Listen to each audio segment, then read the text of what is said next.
재판 출석 부담은 더 커지게 됐습니다. 이 대표는 2018년 자신의 검사 사칭 의혹과 관련한 선거법 위반 혐의 재판을 앞두고 핵심 증인에게 허위 증언을 해달라고 한 혐의로 재판에 넘겨졌습니다. 지난 대선 당시 부산저축은행 수사 무마 의혹과 관련해 인터넷 언론 뉴스타파의 김만배 인터뷰를 인용 보도한 방송사들의 방송통신심의위원회가 총 1억 4천만 원의 과징금을 부과했습니다. MBC 뉴스데스크는 최고 수준인 4,500만 원, PD수첩도 1,500만 원의 과징금을 부과받았고 KBS 9시 뉴스에는 3천만 원의 과징금이 확정됐습니다. 또 JTBC 뉴스룸에 3천만 원, YTN 뉴스가 있는 저녁에 2천만 원이 부과됐습니다. 주요 방송사들이 무더기로 과징금을 부과받은 건 2008년 방심이 출범 이래 처음입니다. 최근 중국 홍보업체 등이 국내 지역 언론사로 위장한 웹사이트 38개를 개설하고 기사 형식의 콘텐츠를 국내에 무단 유포한 정황이 정보 당국에 포착됐습니다. 국가정보원은 국내 보안 업체들과 함께 이러한 정황을 파악해 곧 차단에 나설 계획이라고 밝혔습니다. 국정원은 또 해당 사이트들이 친중, 반미 성향의 콘텐츠를 유포해 국내 여론 조성에 악용하기도 했다고 분석했습니다.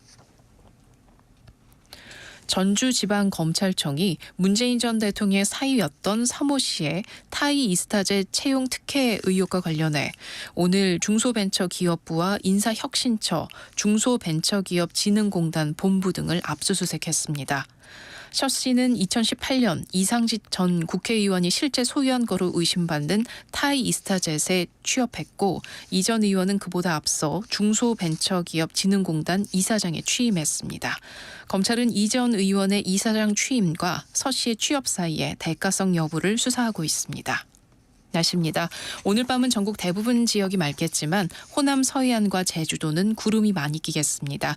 내일은 전국에 구름이 많이 끼겠습니다. 내일 아침 기온은 서울 0도 등 전국이 영하 5도에서 영상 5도로 오늘보다 1도에서 2도 정도 높겠습니다. 낮 기온은 서울 10도 등 전국이 8도에서 15도의 분포를 보이겠습니다. 아나운서 김소리였습니다. 일라디오 10시 뉴스를 마칩니다. KBS.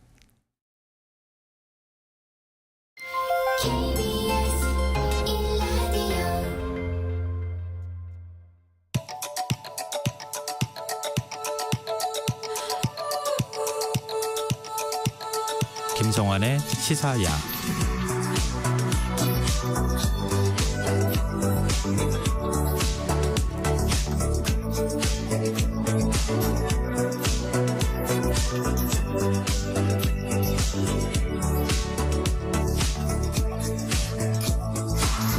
하루의 마무리, 오늘도 함께 하시죠. 시사평론가 김성환입니다.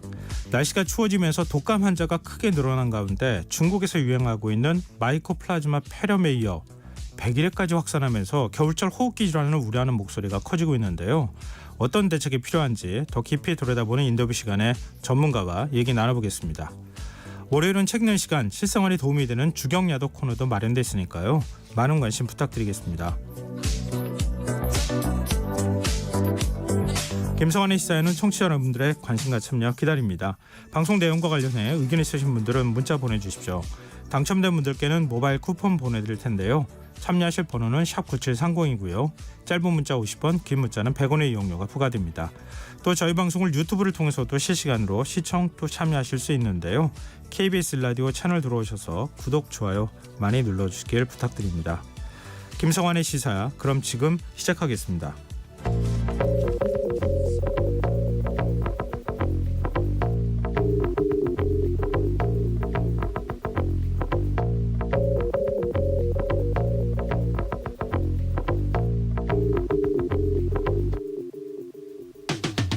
정부가 오늘 주 52시간제를 유지하되 일부 업종에 한해 연장 근로를 허용하는 쪽으로 근로시간 개편을 하겠다는 입장을 밝혔습니다.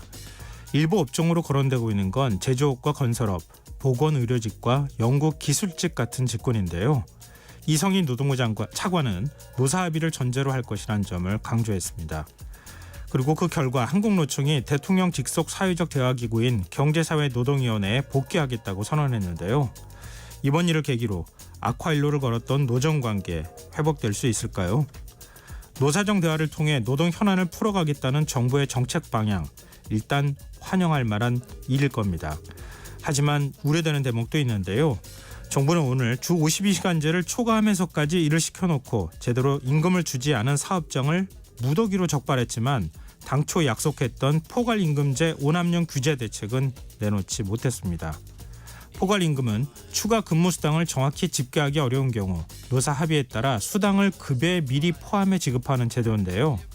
노사 합의라는 명목 아래 공짜 야근으로 악용되는 사례가 많아서 포괄임금제를 손보지 않고 근로시간을 유연화한다면 장시간 근로 문제를 해결할 수 없다는 지적이 꾸준히 제기돼 왔습니다. 경제협력개발기구에 따르면 지난해 기준 우리나라 연평균 근로시간은 1901시간으로 OECD 표현국 평균보다 149시간이나 많았는데요. 근로시간 개편 논의에서 우리가 놓치지 말아야 할 건 노동자의 건강권 문제가 아닐까요? 오늘은 열악한 노동 환경과 노동자의 인권 개선을 위해 꽃다운 청춘을 바친 전태일 열사의 53주기입니다.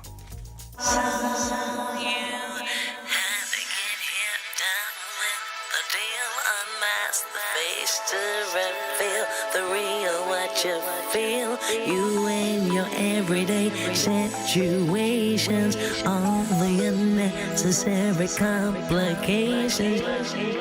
오늘 밤 당신 안의 꿈틀거리는 지식 충전 본능이 깨어납니다. 여러분의 자유탐구 영역 김성환의 시사야.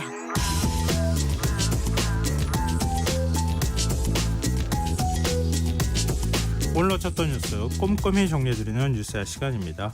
시사조널 구민주 기자 나와 계십니다. 안녕하세요. 네, 안녕하세요. 네, 정부가 현행 주 52시간제 틀은 유지하면서 일부 업종에 한해 근로시간을 개선하겠다 이렇게 밝혔어요. 네, 정부가 오늘 현행 주 52시간제 틀을 유지하되 제조업, 생산직증 등 업종과 직종에 한해서 주 최대 60시간 이내 한도로 완화하는 방안을 제시했습니다. 네. 유연화 업종과 직종 그리고 정확한 주 상한 근로시간 등은 노사정 대화를 통해서 추후 확정할 계획이라고 밝혔고요.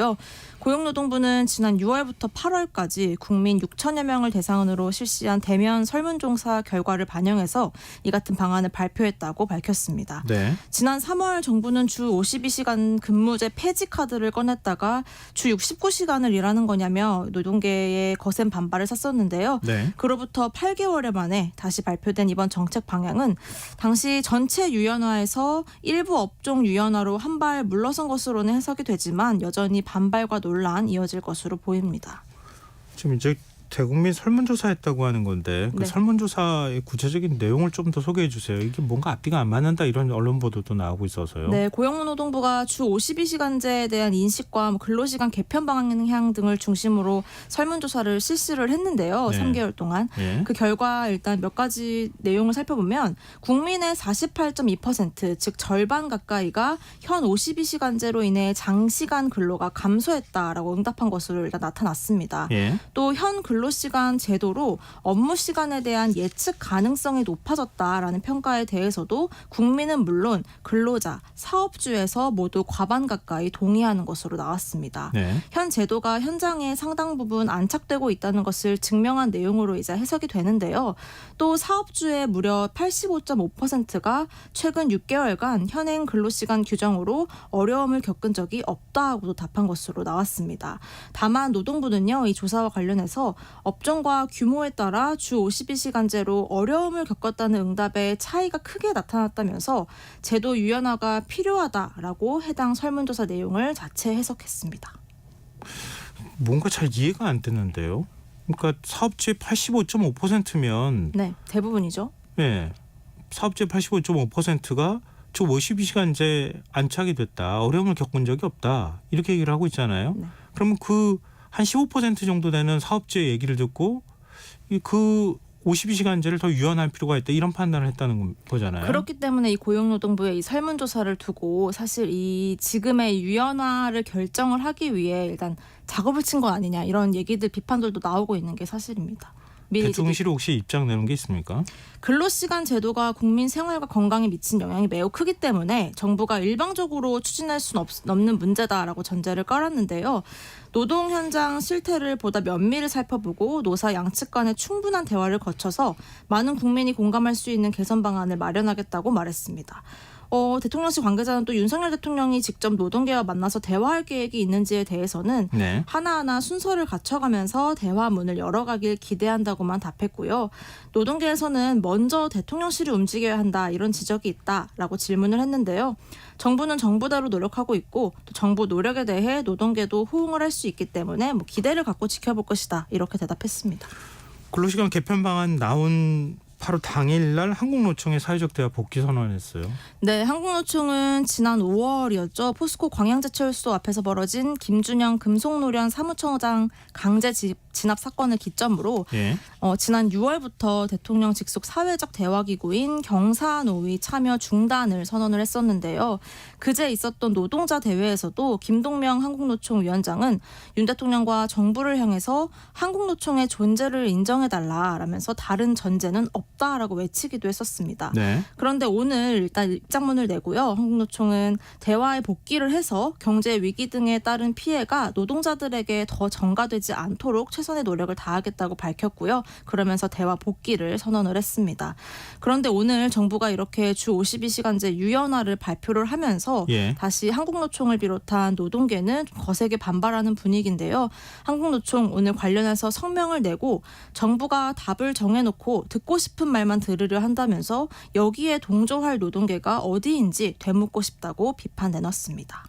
그 대화에 복귀하는 것까지 대통령실하고 얘기가 된 것 같지는 않아 보이기도 하는데. 조금 입장문을 내기 전까지가 좀 갑작스러운 느낌은 네. 있었어요. 네. 네. 이게 왜 이렇게 입장을 선회했는지도 좀 궁금하기도 하고 그러네요. 경영계 분위기는 어떻습니까? 경영계는 또 정반대 이유로 좀 아쉬움을 토로하고 있습니다. 네. 한국경영자 총협회는요 오늘 입장문 냈는데요. 이번 발표가 지난 3월 나왔던 근로시간제 개편안에 못 미치는 데다가 구체적인 방안도 제시되지 않았다면서 아쉬움을 드러냈고요. 정부가 구체적인 적용 업종이나 직종을 명시하지도 않았고 또 사회적 대화를 통해서 앞으로 추진하겠다고 밝힌 점이 좀 여러모로 불확실하다는 겁니다.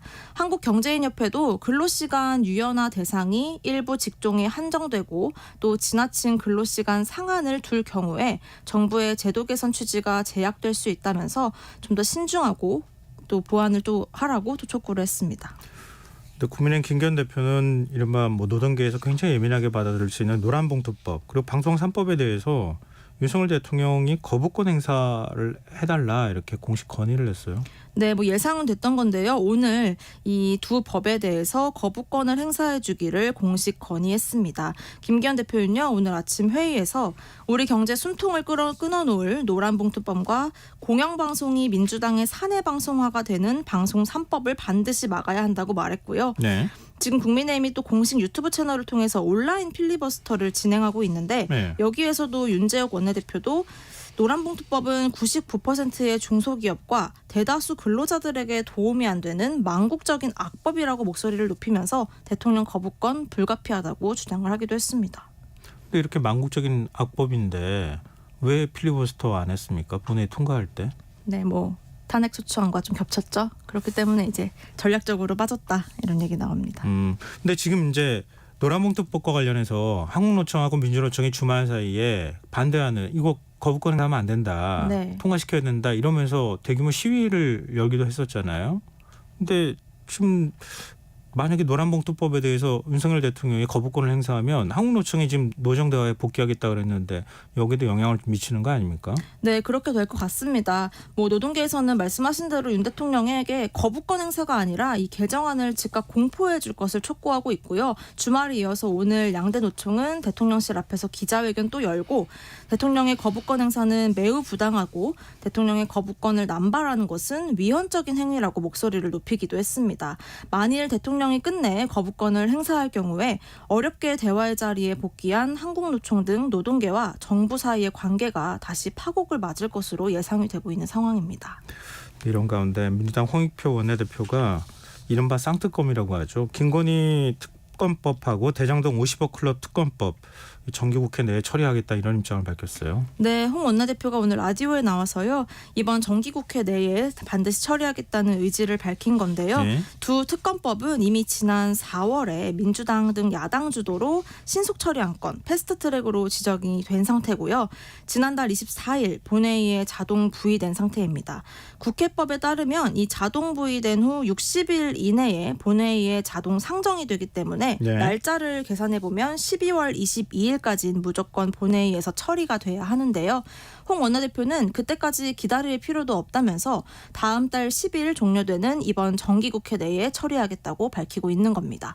윤 대통령이 만일 이 특검법에도 거부권을 행사할 가능성 있지 않느냐라는 네. 질문에 대해서는 대통령 본인 또는 가족과 관련된 특검법인데 이것마저 거부한다는 건 상식적이지 않다라면서 또 특히 도이치모터스 주가 조작에 김 여사가 관련돼 있다는 의혹이 있고 이 특검법에 대한 찬성 여론도 60% 이상이 넘는 상황이기 때문에 여론이 아마 크게 반발할 것이다라고 예상을 했습니다. 지금 민주당은 이달 30일 하고 그다음에 다음 달 1일 열리는 네. 국회 본회의 때 그러니까 30일에 이동관 방송통신위원장 탄핵소추안 발의하고 제발이. 네, 그러고 난 다음에 1일 처리한다는 거 아니에요? 네. 그럼 이거 가지고도 지금 여야 간에 상당히 갈등이 있을 가능성이 있겠는데요. 굉장히 부딪힐 것으로 예상이 됩니다. 그럼 지금 정부 예산안 심사도 같이 맞물려 있는 거잖아요. 예산안도 법상으로 보면 12월 2일까지 네. 통과시켜야 되잖아요. 법상으로는 그렇습니다. 늘 네, 넘겼지만요. 그래도 어쨌든 네. 이게 다 맞물려 있어가지고 올 연말 국회가 굉장히 뜨거울 것 같다는 생각이 드는데 일단 어찌됐든 예산안 심사에 본격적으로 국회는 들어간 거죠. 네, 총 656조 9천억 원 규모의 내년도 정부 예산안 심사 국회에서 본격적으로 시작 들어갔습니다. 국민의힘은 내년 예산을 국민 도약 예산으로 규정을 했고요. 약자 복지를 최우선으로 챙기겠다고 밝히고 있습니다. 국가 재정 무조건 늘리기보다 내실을 기해한다고 강조하고 있는데요. 그러면서 야당에서 뭐 제대로 심사도 하기 전에 묻지마 삭감을 예고하고 있다면서 정부 발목 잡기라고 비판을 하고 있습니다. 다만 논란이 되고 있는 R&D 예산 삭감에 대해서는 네. 야당과 논의해 조정하고 보강하겠다면서 기존과 조금 한 발 물러나는 모습을 보이고 있긴 합니다. 민주당은 민생을 더욱 어렵게 하는 무능과 무책임한 예산 편성이라고 비판하고 있는데요. 과도한 예비비, 불필요한 홍보성 예산은 삭감하고 R&D 예산만큼은 반드시 복원하겠다고 약속하고 있습니다. 민주당은 청년, 지역, 서민과 중산층의 삶까지 내팽개치는 비정함과 미래마저 내다버리는 어리석음이 윤석열 정부의 예산과 정책 기조인지 묻지 않을 수 없다며 이를 정상화하겠다는 입장입니다. 검찰 특사활동비 예산을 두고 법무부와 민주당 간에 지금 갈등이 일어나고 있어요. 네, 국회 예산소위 감액심사에서 오늘 검찰 특수활동비 예산 80억여 원을 두고 예. 야당과 법무부 사이에 공방이 좀 벌어진 건데요. 예. 민주당은 지난해 집행 내역을 모르는 상태에선 심사가 불가능하다면서 법무부에 지난해 내역을 비롯한 상세한 자료를 좀 요구를 했습니다. 특활비 관련해서 증빙의 비중 또 지출의 내역부가 있는지 없는지 그 유무의 비중 정도라도 좀 제출해달라라고 요구를 했는데요. 법무부는 특활비는 그 자체로 기밀성이 있다면서 좀 버텼고요. 검찰청별로 수기로 입력된 특활비 내역을 확인해주기 어렵다라고 버텼습니다. 법무부와 민주당 사이에 특활비를 둘러싸고 신경전이 좀 거세지는데요. 여기에 이제 민주당의 몇몇 의원들 그리고 한동훈 장관 사이에 좀 여러 가지 격한 언쟁까지 오가면서 갈등이 좀 격화되는 분위기입니다. 근데 법원이 특활비 내역 공개하라고 하지 않았어요? 했죠. 근데 검찰이 지워서 공개한 거잖아요. 지웠는데 그것이 또 다시 뭐 살짝 비춰기도 하고 뭐 논란이 복원을 되기도 하는 했었죠. 건 그건 뭐 탐사보도 차원에서 네. 복원을 한 거지만 어찌됐든 법원은 특활비 사용 내역 기록 공개하라고 한 거잖아요. 네. 근데 지금 수기로 입력해서 국회에서 제출해달라고 요청했는데도 제출 안 한다는 입장인 거잖아요. 네. 근데 국회에서 달라고 하면 줘야 되는 거 아닌가요? 그런 것들이 이제 요구를 할 때마다 늘 검찰이 내놓고 있는 게 이제 수사의 기밀성, 보안 이런 것들이었는데요. 이게 과연 언제까지 이걸로 좀 버틸 수 있을지 봐야 될 것 같습니다. 알겠습니다. 지금 여러분께서는 KBS 라디오 김성환의 시사회와 함께하고 계십니다. 계속해서 뉴스야 이어가겠습니다. 오늘 이종석 헌법재판소장 후보자에 대한 인사청문회가 열렸네요. 어떤 게 쟁점이 됐습니까? 네, 야당은 이종석 후보자의 일단 적격성 지적했는데요. 예. 이 후보자가 윤 대통령과 대학 동기라는 점에서 친분 문제도 지적을 했습니다. 이수진 민주당 비례의원은요, 윤 대통령의 서울대 법대 동기라는 개인적 인연, 거기다가 이상민 행안부 장관 탄핵소추 사건 주심을 맡아 기각 결정한 것에 대해서 보은한 인사인지 모르겠다라고 지적을 했고요. 여기에 서범수 국민의힘 의원은 임명 전부터 윤 대통령 친구로 민주당이 낙인을 찍고 있다고 비판하기도 했습니다. 특히 이 후보자가 과거 총 6차례 걸쳐서 위장 전입했던 점 네. 야당에서 가장 크게 문제로 지목했는데요. 위장 전입을 거듭하고 또 집을 매도하는 과정에서 일반 국민으로선 상상할 수 없는 막대한 시세 차익을 얻었다고 비판을 했습니다. 네, 지명 때부터 논란이 됐던 게 임기가 짧다는 거 아니에요? 네. 이 문제에 관련해서는 어떤 입장을 밝힌 게 있습니까? 재판관 자녀 임기가 11개월밖에 남지 않아서요. 예. 역시나 문제로 언급이 됐는데요. 헌법소장 임기에 대한 법 규정이 따로 없어서 이 재판관 임기가 끝나면 그동안 사실 관행적으로 그 헌재 소장 자리에서도 내려왔었거든요. 예. 그런데 윤 대통령이 이번에 이 관행을 깨고 이 후보자를 다시 연임, 지명할 가능성도 좀 없지 않은 상황이긴 합니다. 이 때문에 야권에서는 안 그래도 보수 성향을 가진 이 후보자가 연임을 목적으로 정권 맞춤식 판결을 하면 어쩌냐라는 우려와 의심을 제기하고 있는데요. 오늘 이 후보자 이 임기와 관련한 질문에 자신도 11개월인 것은 굉장히 짧다고 생각한다면서 이 연임을 받아들일 가능성 내비치기도 했습니다. 네. 그 이동관 방송통신위원장 탄핵안을 지금 처리하는 과정에서 국민의힘이 이거 권한쟁의 심판 청구했잖아요. 네. 근데 이종석 헌법재판소장 후보자 인사청문회 자리에도 이 문제가 논란이 됐습니까? 네, 국민의힘은 이 후보자에게 이 권한쟁의 심판을 청구하며 이 탄핵소추안 재추진을 막아달라고 좀 촉구를 했는데요. 예. 여기에 대해서 이 후보자는 탄핵안은 72시간 안에 의결하지 않으면 폐기가 되는데 이 폐기안을 다시 발의하는 것은 일사부재의 원칙에 의해서 허용되지 않는다고 지적을 했습니다. 반면 김용민 민주당 의원은요. 국회에서 장관 등의 해임 건의를 하면 그동안은 대통령이 받아들이거나 아니면 장관 스스로가 사임하는 방식으로 책임을 져왔는데 이번 정부가 단 한 번도 그러지 않았기 때문에 이렇게 계속해서 탄핵 얘기가 나오고 있는 것이다 라고 지적을 했고요. 네. 그러면서 이 후보자에게 대통령 탄핵도 얘기를 하고 있는데 대통령 탄핵 소추안도 혹시 회피할 것이냐라고 물었습니다. 여기에 이 후보자는 상황에 따라 그때 판단하겠다라고만 답했습니다. 네. 정말 예민한 문제들이네요. 하나하나 다. 그리고 한미 국방부 장관이 그 확장 억제 실행력 강화 방안을 논의했다고요. 오늘 신원식 국방부 장관, 로이드 오스틴 미국 국방장관이 회의를 갖고요. 예. 확장 억제 실행력 강화 방안 논의했고요. 여기에서 북핵 공격에 대비한 한국의 재래식 능력과 미국의 핵 능력 등 미국의 모든 군사 능력을 활용하는 방안이 반영된 맞춤형 억제 전략을 승인을 했습니다. 국방부는 이번 지침 개정은 한미가 북한의 어떠한 핵 사용 상황에도 대비할 수 있는 동맹 능력을 강화한 것이라고 평가하고 있고요. 양국 장관은 오늘 9.19 남북 군사합의의 효력 정지 문제에 대해서도 앞으로 어떻게 해결해 나갈지 의견을 나눴다고 밝혔습니다. 네. 다시 좀 정치권으로 가보죠. 지금 민주당도 그렇고 국민의힘도 인재영입위원회, 인재위원회를 꾸려서 지금 외부 인사 영입에 총력을 기울이고 있는 상황이잖아요. 네. 근데 국민의힘이 호남 출신 인사를 인재영입위원으로 선정했다고 하네요. 네, 이철규 위원장 필두로 한 국민의힘 인재영입이 오늘 위원 5명 새로 임명했는데요. 네. 여기에 호남 대한연대 공동대표이자 내과 의사인 박은식 씨를 포함한 겁니다. 이 박 대표는 앞서 혁신위원장 후보군에도 이름을 올렸던 인물이고요. 네. 이철규 위원장은 그가 극단적인 대치, 이념 갈라치기를 극복할 수 있는 인재를 발굴하는 역할을 해줄 것이라 믿는다라고 말했습니다. 그 밖에 시대전환 소속으로 얼마 전에 국민의힘 합당한 조정훈 의원, 30대 워킹맘인 변호사 송지은 씨, 또 보좌관 출신 박준태 크라운랩스 대표, 또 교통사고로 한쪽 팔을 잃은 뒤 장애를 극복하고 보디빌더로 삶을 살고 있는 김야윤 씨가 합류를 했습니다. 아무래도 비례를 염두에 두는 거겠죠. 이렇게 영입한 인사들은. 보통 이렇게 영입한 인사들은 이후에 또 비례 앞순서를 받곤 했죠. 예. 인재위원장을 겸하고 있는 민주당 이재명 대표. 국민 추천을 받겠다는 뜻을 받겠어요. 네, 오늘 회의에서 국민이 원하는 인재를 직접 추천하거나 자원해서 올려주면 국민 눈높이에 맞춰서 훌륭한 인재 발굴하겠다라고 밝혔습니다.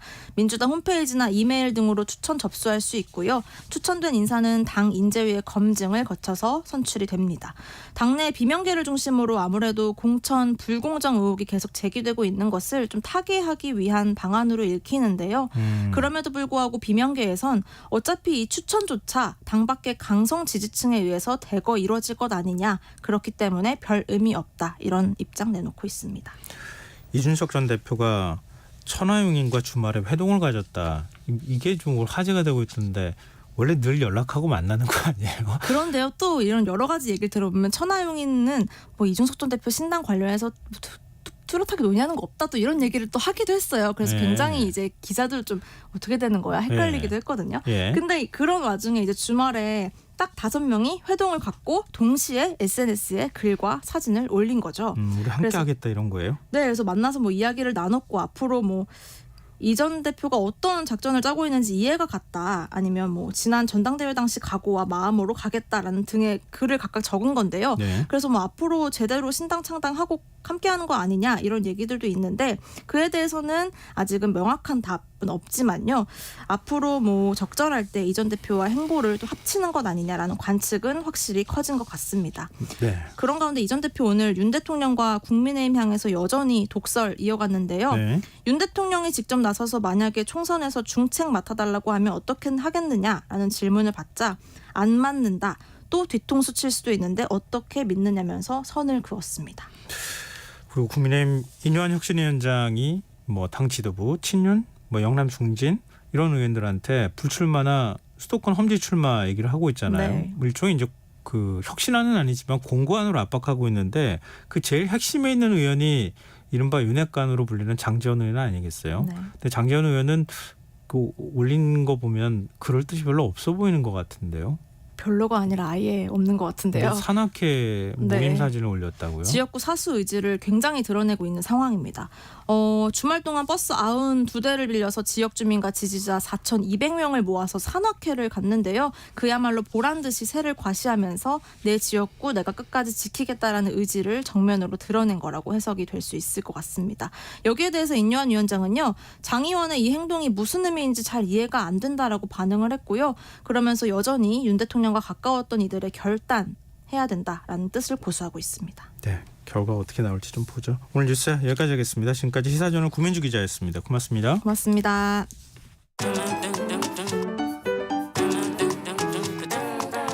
일일 시사 권장량 채워가세요. 골고루 담았습니다. 당신만을 위한 하루 시사 김성환의 시사야. 날씨가 추워지면서 중국산 마이코플라즈마 폐렴과 백일해, 독감이 함께 유행하고 있다고 하는데요. 어린이 청소년을 중심으로 환자가 증가하고 있어서 주의가 필요한 상황입니다. 각 질병별로 증상이 어떻게 다른지 또 겨울철 호흡기 질병을 예방할 수 있는 방법에는 어떤 것들이 있을지 이재갑 한림대 강남성심병원 교수와 연결해서 얘기 나눠보도록 하겠습니다. 교수님 안녕하십니까? 네, 안녕하세요. 네, 교수님하고 인터뷰할 때는 이렇게 썩 좋은 거 아닌 얘기로만 인터뷰하는 것 같아서 네.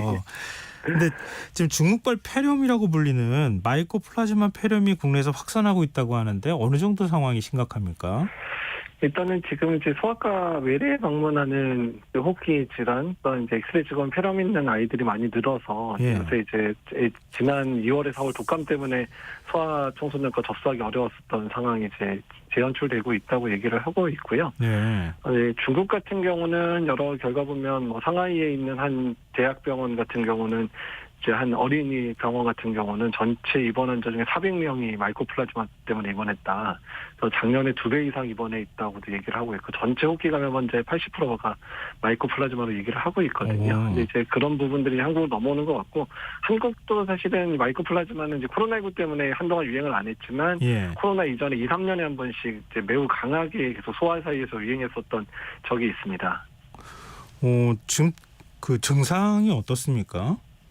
그러니까 이제 뭐 열이 나고 뭐 기침하고 뭐 이런 부분들은 비슷하기는 한데요. 예. 마이코플라즈마가 이제 저희가 보통 비정형성 세균이라고 얘기를 하는데 증상도 조금 이제 일반적인 세균 다른 세균성 폐렴보다는 좀 다른 게 전신 증상이 매우 심합니다. 그러니까 온몸이 쑤시고 아픈다든지 관절통이 심하다든지 또는 흉통이나 이런 게 좀 심하게 나타나는 패턴이어서 네. 이제 감염된 아이들이 매우 좀 고통스러워한다 이렇게 생각하시면 될 것 같습니다. 근데 독감도 온몸이 쑤시고 그러지 않나요?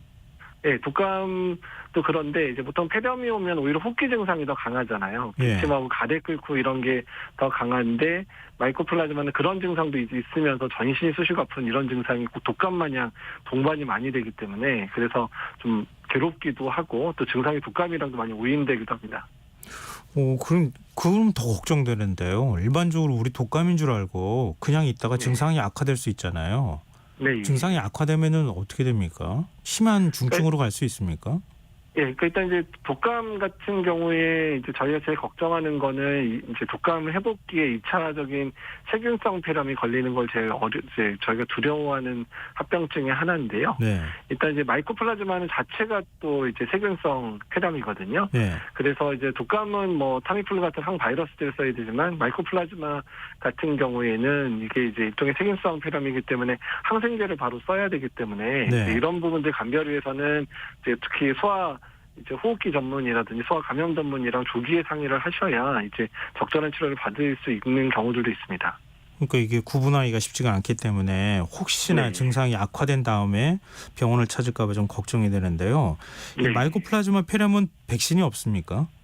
예, 아직까지 백신이 없기 때문에 그래서 사실 예방이 좀 어렵고요. 또 예. 개인적인 위생을 하더라도 사실은 가족 내에서의 전파도 꽤 강하게 나타나서 이제 마이코플라즈마 유행하는 시기에 어렸을 때 이런 세균에 감염되지 않았던 엄마 아빠들도 꽤 이제 성인 내과 병동에 입원을 많이 하시거든요. 아. 예, 그래서 이제 애기 입원해 있는데 엄마가 증상 심해져서 엄마도 이제 동시에 병원에 입원하는 경우 이런 경우가 사실 병원에서 많이 발생을 하고 있어서 예. 좀 이제 내과 이제 성인을 보는 내과 선생님들도 좀 걱정을 하고 있는 시기이긴 합니다.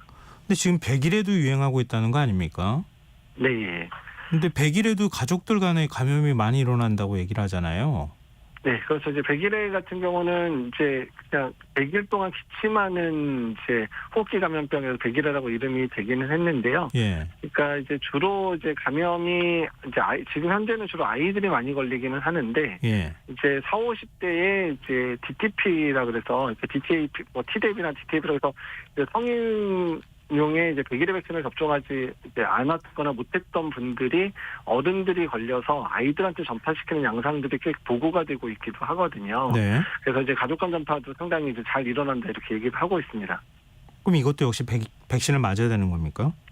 예, 이제 백신을 이제 맞아야 되는데 일단은 뭐 아이들은 이미 이제 그 소아 때 5번의 예방 접종하고 또 11세 때 추가 접종까지 6번 접종을 해야 되고 그다음에 10년에 한 번씩 추가로 이제 예방 접종을 해줘야 되기는 하는데요. 예. 근데 이제 성인기 오히려 이제 50대 넘으신 어르신들이 100일에가 들어가 있는 이제 파상풍 디프테리아 100일의 백신을 접종을 안 하신 분들이 상당히 많거든요. 아. 그래서 이제 근데 요새 이제 아이들을 돌보는 연령대들이 할머니 할아버지들이 아기를 보는 경우들이 많아지잖아요. 예. 그래서 할머니 할아버지들이 100일에 걸려서 본인들은 이제 가볍거나 조금 기침 좀 하거나 좀 가볍게 폐렴을 앓고 지나가는 수준 넘어가는데 네. 그게 신생아기에 아이들한테 전파되면서 신생아 사망 사례들도 이제 우리나라 많지만 좀 외국에서는 꽤 보고 사례가 있었거든요. 네. 네, 그래서 이제 100일에 대한 부분들도 이제 백신 성인들에서도 백신 접종을 잘 해주셔야 되고 아이들은 워낙 이제 예방 좀 잘하고 있으니까 이제 시기에 맞는 예방 접종 잘하는 게 매우 중요합니다. 근데 100일에는 지금 2급 법정 호흡기 감염병으로 지정돼 있지 않습니까? 네, 그렇습니다. 그래서 네. 2급 감염병 같은 경우에는 이제 그때 이제 전파가 가능하고 그래서 사람 간 전파가 가능하니까 격리가 필요한 감염병을 2급으로 묶어놨거든요. 예. 그래서 이제 뭐 코로나19도 원래 2급이었다가 이제 4급이 된 것 마냥 그래서 이제 이 병이 질병이 진단받은 병원에 입원하게 되면 격리를 하도록 이제 얘기를 하고 있기는 합니다. 그러면 지금 이제 그 마이코플라즈마 폐렴, 100일에 독감. 이 독감은 1년 내내 지금 거의 유행하다시피 하는 거잖아요. 네, 했고 최근에 또 급격하게 소아 사이에서 독감도 더 증가되고 있거든요. 그럼 이거를 다 어떻게 대처합니까? 지금 백신이 있는 것도 있고 없는 것도 있고 또 예, 예. 가족 간 전파가 이루어지기 쉽다고 얘기를 하는데 이걸 어떻게 다 구분해 가지고 대처를 합니까? 그러니까 그래서 이제 지금은 이제 멀티데믹의 시대라고 얘기를 하는데 아직까지 코로나19 때문에 유행하지 않았던 많은 세균성 또는 이제 바이러스성 호흡기 감염병들이 동시다발적으로 유행을 하는 상황이 이제 반복이 되고 있고 주로 지금 걸리는 연령대가 소아 연령대에서 청소년 연령대가 주로 많이 걸리고 있는 상황이라 이제 사실 증상만 가지고는 뭐 코로나부터 시작해가지고 네. 말씀하신 모든 병들이 감별이 안 되거든요. 그래서 호흡기 증상 특히 발열을 동반한 호흡기 증상이 있을 때는 빨리 이제 병원이나 의원에 방문해서 빨리 진단을 받도록 하고 그거에 맞춰서 치료제를 쓰는 게 매우 중요합니다. 근데 지금 코로나19도 백신 접종하고 있잖아요. 네. 코로나19 100일에도 지금 네. 백신이 있고요. 독감도 네. 지금 백신이 있잖아요. 유행하는 네. 타입에 맞춰서. 예. 그러면 병원 가면 3개를 다 백신을 접종해야 되는 겁니까? 이제 100일에는 연령대로 맞는 게 있으니까 연령대 맞았던 걸 빼먹은 아이들만 접종을 하면 되는 거고요. 예. 그래서 이제 보통 이제 2, 4, 6개월 이제 그다음에 15에서 18개월 그다음에 4에서 6세 이게 5번 맞고 11살에서 12살에 6번째 성인용 예방 접종 6살 때 한 번 맞게 되거든요. 예. 그래서 이제 아이들은 그때 안 맞은 애들은 그때 접종을 하면 되니까 이제 접종률 확인해가지고 안 맞았으면 빨리 맞게 하시면 될 것 같고요. 연령에 맞춰서. 네. 그리고 독감 같은 경우에 현재 소아도 무료 예방접종 진행 중에 있습니다. 그래서 이제 초등학생까지는 6개월에서 초등학생까지 무료니까 예. 동네 유원 가서 빨리 맞으셔야 되고 네. 코로나19도 이제 지금 무료로 소아 6개월 이상부터 성인까지 다 무료 접종이 가능하니까 예. 지금 예방접종 챙겨서 이번 기회에 아예 예방접종 필요한 호흡기 감염병에 대한 예방접종 다 맞으시면 좋을 것 같습니다. 한꺼번에 맞아도 됩니까? 예, 동시에 맞아도 큰 문제 없다라고 나와 있고 이제 이상 반응이 증가하는 것도 아니고 효과 부분에서도 큰 차이 없다라고 여러 논문들이 나왔습니다. 저도 뭐 그런 얘기를 방송에서 몇 차례 한 적도 있지만 코로나19하고 그다음에 독감 백신을 양쪽 어깨에다가 한 번씩 저는 계속 해왔거든요. 예, 잘 하셨습니다. 예. 근데 여기에 100일에까지 지금 더 맞아야 된다는 거잖아요. 갈 때 3개를 한꺼번에 백신을 맞아야 된다는 거잖아요. 특히 어르신들 중에서는 이제 100일에 섞여 있는 예방접종 안 하신 분들은 이번 기회에 좀 맞으시면 되고요. 보통 뭐 3개에서 4개까지도 접종을 하고요. 아이들 같은 경우는 2개월, 4개월, 6개월 때는 7개까지도 접종을 하기도 합니다. 그렇군요. 예. 100일에는 지금 다 무료 접종은 아니잖아요. 그렇죠. 성인은 이제 유료 본인이 이제 접종을 하셔야 되기는 하고요. 그다음에 이제 아까 말씀드린 대로 이제 그 필수 예방 접종으로 들어가 있는 소아 연령대 6번 접종은 다 무료 예방 접종이 가능합니다. 그럼 100일에하고 독감 같은 경우에 성인들 경우에는 2개 백신을 접종을 하려면 이것도 경제적 부담이 좀 있겠는데요. 예, 한 8만 원에서 한 9만 원 정도 지금 소요될 것 같습니다. 비용적으로는. 이게 가족들이 한꺼번에 가서 접종을 한다 그러면 무료 네. 접종 대상이 아닐 경우에는 이건 몇십만 원 정도 들 만한 사안인데요. 예, 그러기는 해서 조금 그러기는 하죠. 예. 이거 100일 같은 경우에는 2종 감염병으로 지정이 돼 있잖아요. 호흡기. 예, 2급 감염병. 2급. 예. 그러면 이거는 이제 좀 무료 접종을 해야 되는 거 아닌가요? 이제 2급 감염병으로 돼 있고 그다음에 소아에서 더 치명적이니까 소아에서 예방접종하고 그다음에 11살, 12살에서 성인용 예방접종을 시작해야 되는 연령대 접종을 하고 그다음부터 10년에 한 번씩 접종을 하게 돼 있기는 한데요. 예. 어쨌든 아직까지 성인에 대한 특히 이제 지금 우리나라에서 50대 이상의 어르신들에서 항체 안 갖고 있는 분들 꽤 보고가 되고 있는데 이제 그 부분에 대해 접종을 뭐 아직까지 좀 해야 되냐 말아야 되냐는 좀 논쟁이 좀 있어서 아직까지 국가 차원에서 접종을 하고 있지는 않습니다. 근데 가급적 자녀가 있는 집에서는 접종을 꼭 맞으시면 좋겠다. 꼭 하는 게 예. 좋겠다 이 말씀이신 예, 거죠. 맞습니다. 그렇지 예. 않은 경우에는 자기 상황과 처지에 따라서 좀 안 해도 되기도 합니까? 이제 일단 100일의 접종 같은 경우에 신생아기에 문제가 되는 경우가 많으니까, 예. 그러니까 노인뿐만 아니라 이제 가임기 여성, 그 다음에 이제 아이의 아빠가 되실 분들도 접종을 권고를 하고 있고요. 특히 네. 아이들이 이제 2개월 미만의 아이들이 100일에 걸리면 사망하는 경우들도 있기 때문에 예. 엄마가 예방접종을 임신 때 27에서 36주마다 매 임신 때마다 접종을 해서 아이들이 2개월 이전에 100일에 걸려서 사망하는 경우를 막자고 해서 매 임신 때마다 접종도 권장을 하고 있습니다.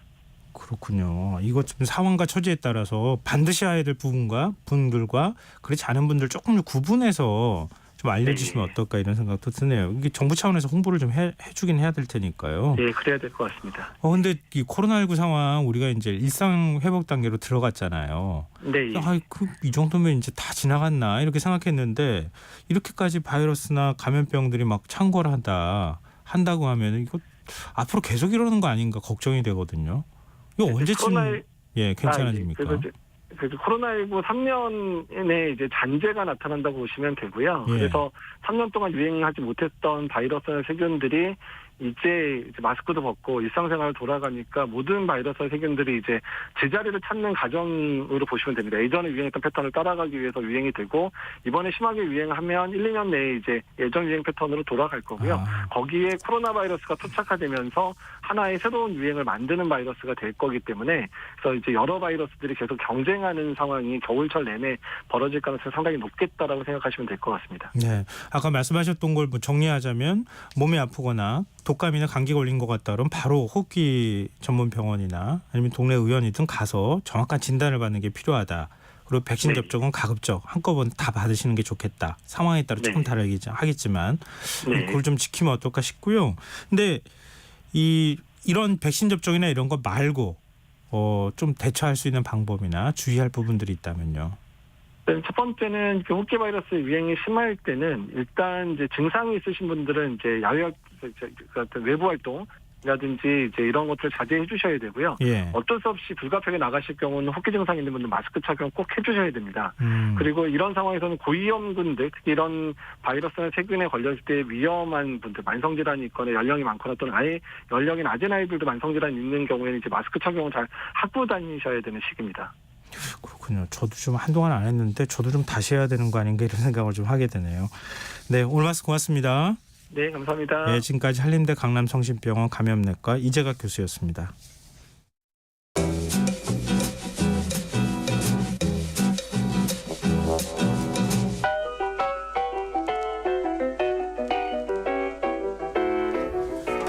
치솟는 물가에 지갑 사정이 점점 더 팍팍해졌다. 이런 이야기 하시는 분들 많으실 텐데요. 내년엔 경제 상황이 조금 더 나아질 수 있을까요? 실생활에 도움이 되는 책 함께 읽어보는 시간이죠. 주경야독 성신여자대학교 겸임교수이자 북튜버 이시안 작가 함께하겠습니다. 안녕하세요. 네, 안녕하세요. 오늘 경제서 얘기를 해주실 모양이네요. 네, 맞습니다. 연말이면요 트렌드 책들이 정말 많이 나오잖아요. 네, 그렇죠. 제가 그래서 트렌드라는 제목으로 인터넷 서점에서 검색을 한번 해봤어요. 네. 도대체 어떤 것들이 있나. 일단 우리가 뭐 늘 아는 그 트렌드 코리아를 시작으로 해서 네. 너무 세분화돼 있더라고요. 뭐 머니 트렌드, 교육, 비즈니스, 정치, IT, 문화, 부동산, 세계, 라이프 트렌드. 게다가 이건 너무 니치마켓 아닌가 싶은 뭐 교회 트렌드, 취업 트렌드까지 정말 트렌드 책들이 많이 나와 있습니다. 그 관심이 많고 팔리니까. 그러니까요. 네, 일부러 네. 그런 쪽으로 계속 책을 내는 거잖아요. 그래서 제 생각엔 이 트렌드 책들을 다 보면 한 1년 정도는 지날 것 같아요. 내년이 될 것 같은데 이 중에 몇 권만 뽑는다. 그러니까 이걸 다 볼 수는 없고요. 네. 그 자기가 관심 있는 분야를 본다거나 아니면 이 중에 좀 중요한 거 몇 권만 뽑는다라고 했을 때 제가 우선적으로 뽑을 게 뭐냐면 내년엔 어쨌든 경제적으로 어려울 것이 예상이 좀 되잖아요. 네. 전체 경제를 아우르는 트렌드를 보는 게 좋을 것 같다는 생각이 들었어요. 네. 뭐 부동산이나 소비, 재테크 등 수많은 트렌드 서적들이 있지만 그 앞쪽에서 좀 배경적으로 존재하는 게 글로벌 거시 경제잖아요. 거기에 대한 흐름을 좀 볼 수 있는 그런 책을 소개해드릴까 하는데 네. 매 말에 나오는 그 경제 전망 책입니다. 대중들에게는 경제 읽어주는 남자로 잘 알려진 경제 커뮤니케이터 그 한국경제산업연구원의 연구실장 김광석 실장님이 내시는 책이 있거든요. 예. 스태그플레이션 2024년 경제전망이라는 책입니다. 책 제목에 다 나와 있는데요. 그렇죠. 내년 경제 전망이 스태그플레이션이라고. 맞습니다. 네. 네. 근데 상황이 심각한데요. 이게 웃을 수 있는 상황이 못 되는 건데. 그렇죠. 네. 그러네요. 네. 그럼 정색을 하고 그러면 네. 고금리 여파로요. 2023년이 경제적으로 쉽지 않은 해였잖아요. 네. 근데 2024년은 2023년보다 더 어려울 것이라는 전망이죠. 2023년은요. 어렵지만 희망은 약간 있었다는 그런 거였거든요. 네. 그러니까 왜냐하면 어쨌든 이 금리가 계속 이렇게 올라가는 게 아니라 언젠간 떨어질 수도 있다. 네. 뭐 그런 희망을 가지고 연준의 금리 발표를 계속 지켜본 거잖아요. 예. 뭐 계속 뭐 빅스텝이다, 자이언 스텝이다 이렇게 금리가 계속 올라갔지만 그런데 그게 어느 정도 올라간 금리가 내려오기는커녕 그냥 그대로 자리 잡혀서 계속 안 내려오고 있는 상태입니다. 지금은 이것이 계속 2024년이 계속 갈 것이라는 전망이 훨씬 우세한 상태가 된 거죠. 네. 근데 이 아이러니한 게요. 금리를 올린 게 물가가 올라가니까 이 인플레이션을 잡으려고 올린 거잖아요. 그렇죠. 그런데 물가는 안 잡히고 금리는 계속 높으니까 대중들 입장에서는 이중고를 겪을 수밖에 없는 상황이다라는 거죠. 스태그플레이션이 경기 침체라는 스태그네이션과 물가 상승 상황인 인플레이션을 합성한 말이잖아요. 네. 경제는 불황인데 물가는 올라가는 추세 스태그플레이션인데 바로 2024년이 대중들한테는 정말 고통스러운 스태그플레이션 한 해가 될 것이다라는 그런 전망입니다. 우리 학창 시절에도 배웠잖아요. 네, 제일 안 좋은 게 스태그플레이션입니다. 이렇게 배웠잖아요. 그렇죠, 그렇죠. 네, 내년 경제가 정말 심각해질 수 있다 이런 경고로 들리는데요. 네 맞습니다. 이거 저는 그 생각도 했었어요. 네. 미국에서 금리 올린다고 할 때 네, 계속 희망 고문을 하는 거예요. 이제 다 올렸을 거야. 이제 좀 있으면 이제 내릴 겁니다. 이것보다 더 올라갈 수는 없다라고 하는 순간 또 올리고 그랬었죠. 근데 계속 지금 왔다가 네. 이제는 안 내릴 거야. 계속 요대로 갈 거야. 네. 지금 그래가지고 사람들이 막 이렇게 자포자기하고 되게 힘들어하는 사람들이 많잖아요. 맞습니다. 네. 근데 지금 내년도 경제 상황 정확하게 조금 더 세부적으로는 어떻게 전망을 했는지도 좀 소개해 주세요. 네, 이 책의 장점이 뭐냐면 카테고리화가 되게 잘 되어 있다는 거예요. 네. 그래서 이 책을 보면 2024년을 결정지을 20대 경제 트렌드를 이야기하는데요. 그냥 그걸 쭉 나열하면 너무 20개니까 너무 많고 재미도 없잖아요. 네. 그거를 세계 경제 7개, 한국 경제 7개, 산업기술 6개에서 트렌드 20개를 나눠서 제시합니다. 예. 그러니까 전 세계적인 흐름, 글로벌 경제 트렌드를 일단 파악을 하고 그리고 그것들을 한국적인 특성을 감안해서 한국 경제 트렌드까지 파악을 한 다음에 개별 산업 트렌드까지 적용해서 살펴보자 이런 취지의 구성인 거죠. 넓게 가서 이렇게 네. 세부적으로 들어오는 방식이네요. 네. 그러면 글로벌 경제 트렌드는 어떻습니까? 일단 세계 경제 트렌드는 총 7가지인데요. 첫째가 뉴 레짐입니다. 그러니까 레짐이 뭐 규칙, 질서 이런 거니까 새로운 네. 질서라는 뜻인데요. 뭐 뉴 노말이라고도 하죠. 예. 그 규칙이 그 새롭게 정의되는 그 우리가 전제로 받아들여야 하는 게 뭐냐면 고물가, 고금리, 저성장이라는 상태라는 거죠. 네.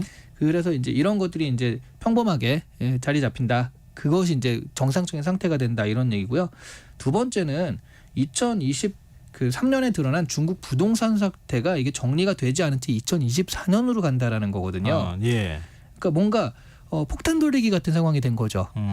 그러니까 이게 좀 부실하다라고 했지만 뭐 대폭발이 있을 것이다라고 했는데 사실 2023년엔 대폭발이 일어나지는 않았어요. 네, 맞아요. 근데 그런 것이 2024년으로 가는 건데 2024년에도 일어날지 안 일어날지는 확실하게 모르지만 어쨌든 중국 부동산 개발업체의 부실 문제는 여전하고요. 그게 경제에는 매우 부정적인 작용을 할 것이다라는 게 그러니까 2024년 경제에 엄청난 부담을 줄 것이라는 거죠.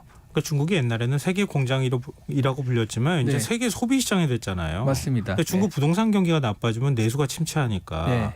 전 세계 글로벌 경제에 영향을 미친다는 거잖아요. 그렇죠. 그래서 지금 셋째, 넷째도 다 중국 관련인데요. 셋째는 고성장하던 말씀하신 그 고성장하던 중국의 성장 속도가 주춤해진다라는 거고요. 예. 그리고 인구 감소나 미중 패권 전쟁과 같은 구조적인 변화가 중국 경제에 상당한 짐으로 작용할 것이다라는 얘기를 하면서 이 저자가 일본에서 일어난 잃어버린 30년이 네. 중국에서 일어날 가능성도 있다라는 얘기까지 하거든요. 그리고 넷째도 중국 관련 이슈가 세계 공장이 중국을 떠나서 인도로 이동하고 있다는 거죠. 그래서 지금 글로벌 공급망이 재편이 되면서 예. 미래의 생산 기지가 인도가 될 수 있다라는 전망이 이제 2023년부터 살짝 나오더니 2024년에는 올해 바로 전 세계 인구 1위가 중국에서 인도로 바뀐 사건이 있었잖아요. 네네. 그런 것이 좀 상징적으로 보여주고 있다라는 거죠.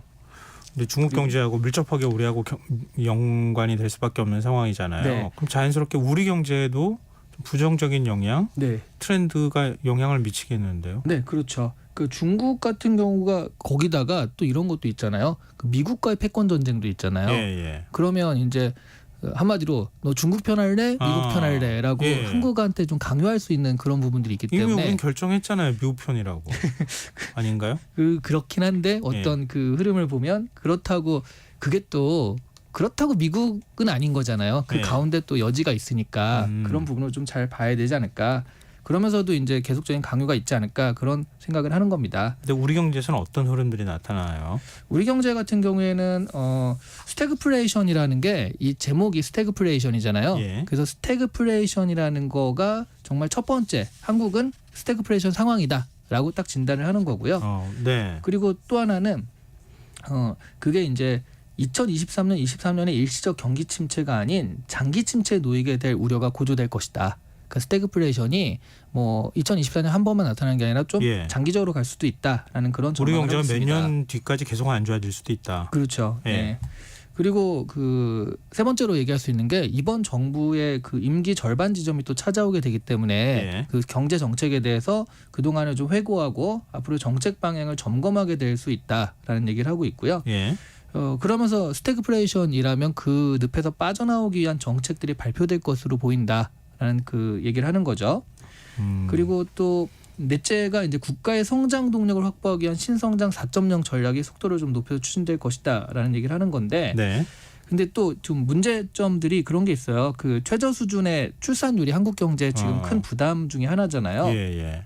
그래서 저출산 대책들이 좀 나타나는데 그동안의 저출산 대책이라는 건 그러니까 좀 아이들을 많이 낳아야 된다라는 그 좀 추상적인 얘기였다는 거죠. 네. 그래서 그런 건 이제 더 말해봤자 이게 안 되는 거니까 이제는 아주 현실적인 고민이 필요하다. 그러니까 이 저출산 상황에서 어떻게 적응할지에 대한 고민이 중심이 될 그런 어떤 정책들이 나올 것이다라는 얘기를 하는 거고요. 네. 그리고 국민연금 개혁에 대한 논의가 좀 재점화될 가능성이 있고 네. 그리고 부동산이요. 수도권과 비수도권 간의 비대칭화가 그 본격적으로 전개될 것이다라는 예측을 하고 있습니다. 지금보다 더 수도권하고 비수도권이 격차가 벌어진다고요? 그래서 뭐 사실 그 여러 가지 논의들이 있잖아요. 지금도 그 수도권이 되기 위해서 예, 예. 경기도가 메가서울 이제 서울로 얘기도 온다 하지만 어쩐다 그런 얘기들까지 하는 거니까요. 내년에 총선이 있잖아요. 네. 총선이 있는 애는 정치적 결정을 내리기가 좀 애매한 측면도 있을 것 같은데 총선 변수가 혹시 영향을 안 미칩니까? 그 사실 경제는 그런 것들이 굉장히 영향을 미치는 게요. 예. 총선을 앞두고는 좀 선심성으로 돈이 풀리는 그런 정책들을 하는 경향들이 좀 있잖아요. 네네. 근데 그게 정책까지 될 때는 시간이 걸리거든요. 예. 그래서 이게 약간 립 서비스 같은 부분도 있다는 거죠. 그래서 경기 지역의 서울 편입 논란도 사실은 굉장히 고민해서 경제적 지리적인 숙골에서 이렇게 나온다라기보다는 네. 정치적인 개선에 나온 것이다라는 시각도 많잖아요. 네. 그렇게 보는 시각도 많은데 총선을 앞두고 장밋빛 전망을 주는 경제 정책에 대한 이야기들이 여러 가지 흘러나올 수 있다는 거죠. 근데 실현까지 가기는 쉽지는 않을 것이다라는 거고요. 왜냐하면 그게 한국 경기만 글로벌 경제에서 역행할 수는 없는 상황이니까 네. 혹시 뭐 단기적으로는 돈을 풀거나 하는 정책을 할 수는 있지만 그것이 문제를 유예시키고 더 크게 만들 수도 있다라는 거죠. 예. 근데 다만 부동산이나 주식 같은 경우에는 이게 심리를 움직이는 면이 있잖아요. 그렇죠. 심리적으로 보면 투자자들의 돈만 왔다 갔다 하는 경향들도 생길 수 있다라고 볼 수 있습니다. 자, 그러면은 좀 더 좁혀서 산업 기술적인 관점에서 혹시 제시된 이슈들은 없습니까? 저는 이 책을 보면서 이 산업 기술적 관점의 이슈라고 했을 때 예. 결국 기술 트렌드가 아닌가 하는 생각이 좀 들긴 했습니다. 뭐 섬유나 제조업 이런 것들은 어쨌든 한 이슈는 아니라는 거죠. 네. 그래서 배터리 시장에 대한 이야기를 좀 하고 있고요.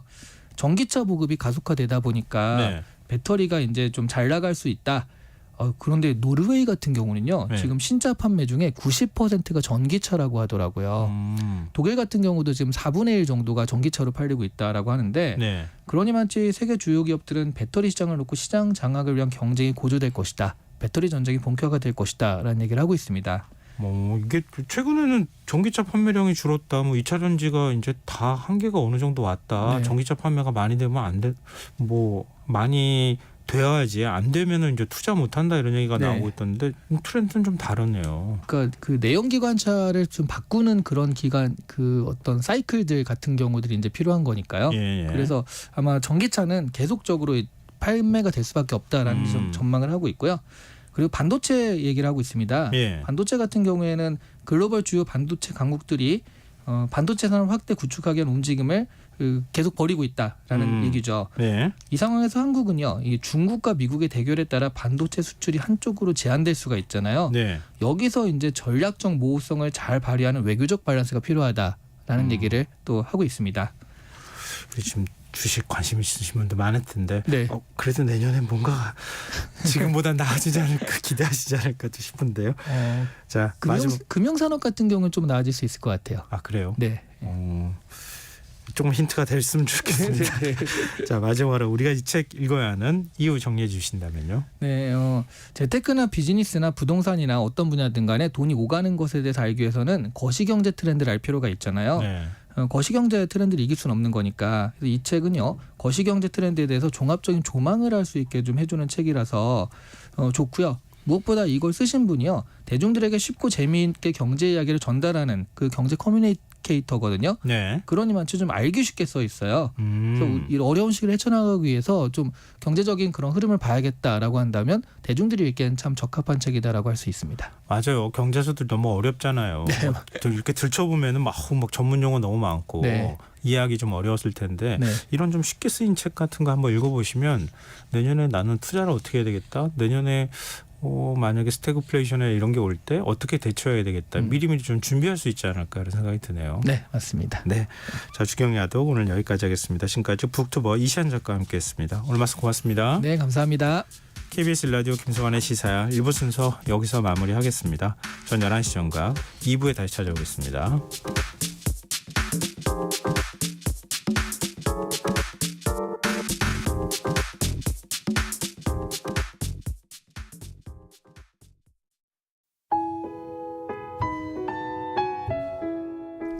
청취자 여러분, 위기 가정을 찾아주세요.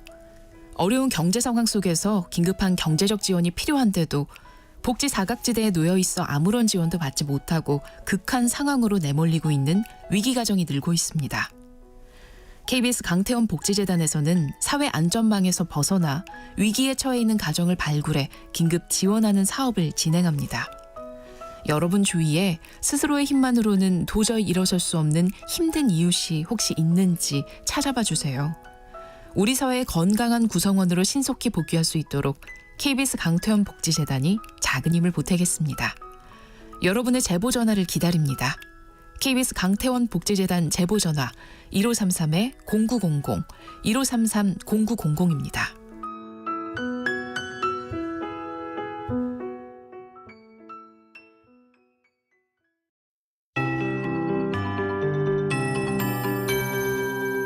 KBS 58분 날씨.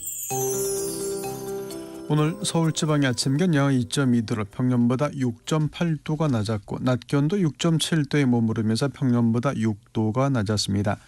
내일 아침까지는 초겨울 추위가 이어지겠지만 내일 서울 지방의 낮 최고 기온 10도까지 오르는 등 중부 지방의 낮 기온 대부분 10도 이상으로 추위가 누그러지겠습니다. 초능일인 목요일 기온이 평년보다 높아서 추위는 없겠습니다. 다만 오후에 돌풍과 천둥 번개를 동반한 요란한 비가 내릴 것으로 예상됩니다. 발표되는 기상 정보를 계속 참고하시기 바랍니다. 내일 전국적으로 가끔 구름 많이 끼겠습니다. 동해안 지역에는 건조주의보가 발효 중입니다. 산불 등 각종 화재 예방에 유의하시기 바랍니다. 내일 아침 기온 대부분 내륙 지역 0도 이하, 특히 중부지방과 남부 내륙은 영하 5도 이하로 내려가 춥겠습니다. 서울 세종은 0도, 대구 1도, 광주 3도가 예상입니다. 낮 기온은 서울, 인천 10도, 대전, 세종 11도, 광주 12도, 대구 13도, 부산, 울산, 제주는 14도가 예상입니다. 미세먼지 농도는 좋음이나 보통으로 예상입니다. 서울 지방 현재 2.3도, 습도 65%입니다. KBS 58분 날씨 전금배입니다.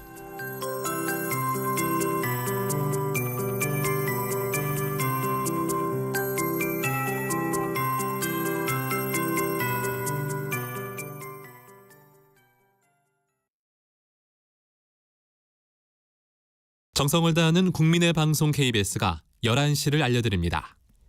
AM 711kHz, FM 97.3MHz, KBS 1라디오입니다. HLKA.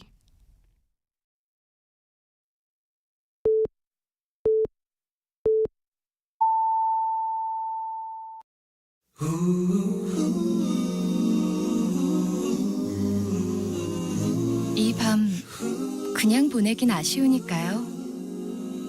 당신의 하루의 끝까지 야무지게 채워드립니다. 당신의 지식 충전소 김성환의 시사야.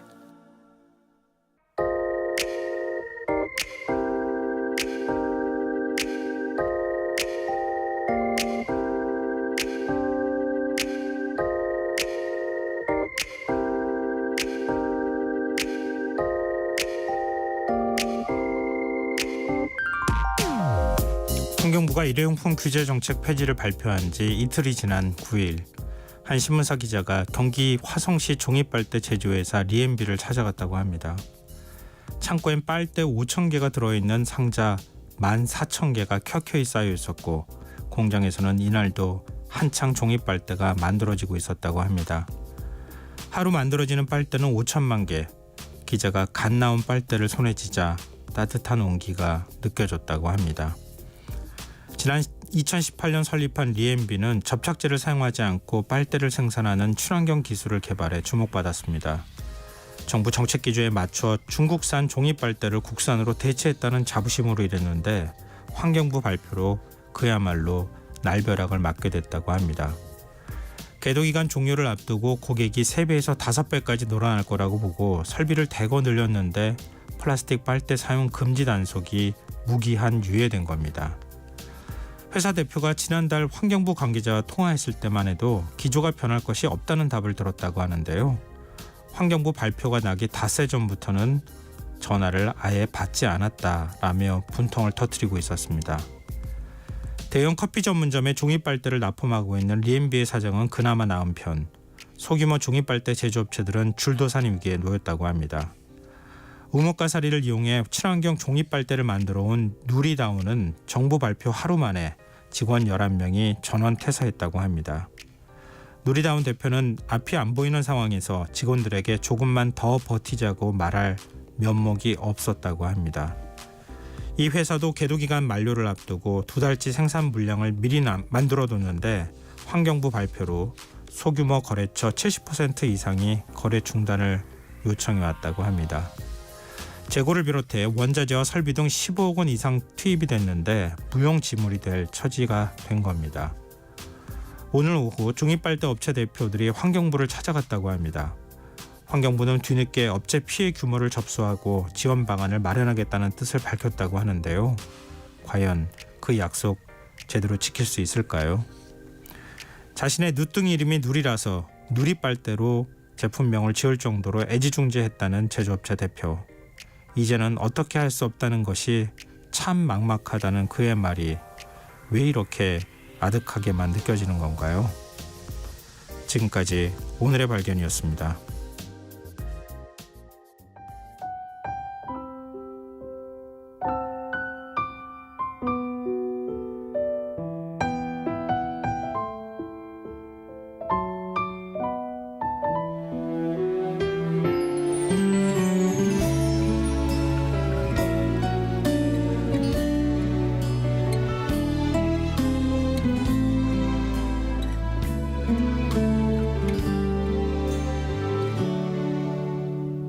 햇살이 눈부셔 눈을 감고 말아줘 흐르던 눈물이 멈추질 않네요. 가까스로 일어나도 다시 휘청거려요. 이제는 정말 끝인가요? 보란 듯이 살 거야. 나 약해지면 안 돼. 그 사람보다 더 행복해져야 돼. 절대 뒤돌아보지 마. 이런 못난 가슴아. 왜 혼자서만 멈출 줄 모르니. 사랑해서 후회 없다던 사랑해서 보내준다던 잔인한 거짓말 어떻게 그럴 수 있어. 사랑한다면 왜 이렇게 힘들게 하는지. 이별했죠. 이별한 건 맞죠. 심장이 미쳐서 아직도 착각하고 있나봐요. 미련한 내가 나조차 너무 싫은데 서러움에 내 맘이 무너져요. 정말 지운 건 아닌지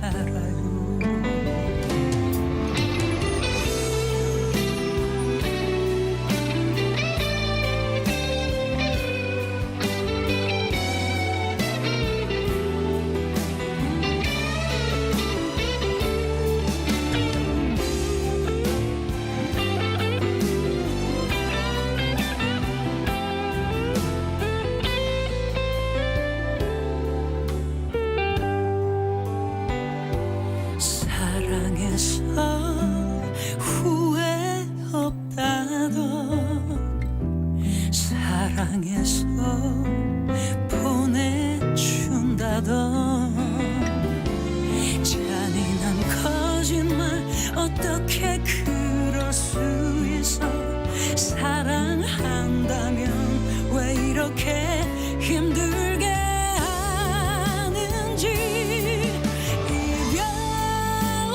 이별했죠 이별한 건 맞죠 심장이 미쳐서 아직도 착각하고 있나 봐요 미련한 내가 나조차 너무 싫은데 서러움에 내 맘이 무너져요 정말 지운 건 아닌지 덜컥 겁이 나 울죠 당신 없는 나 어떻게 살아요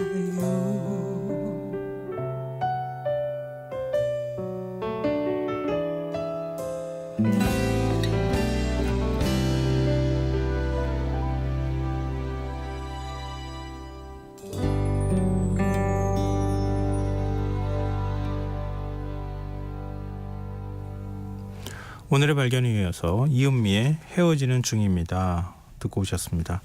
김성원의 시사는 언제나 청취자 여러분의 관심과 참여 기다립니다. 오늘도 방송 내용과 관련한 청취자분들 문자 많이 들어오고 있는데요.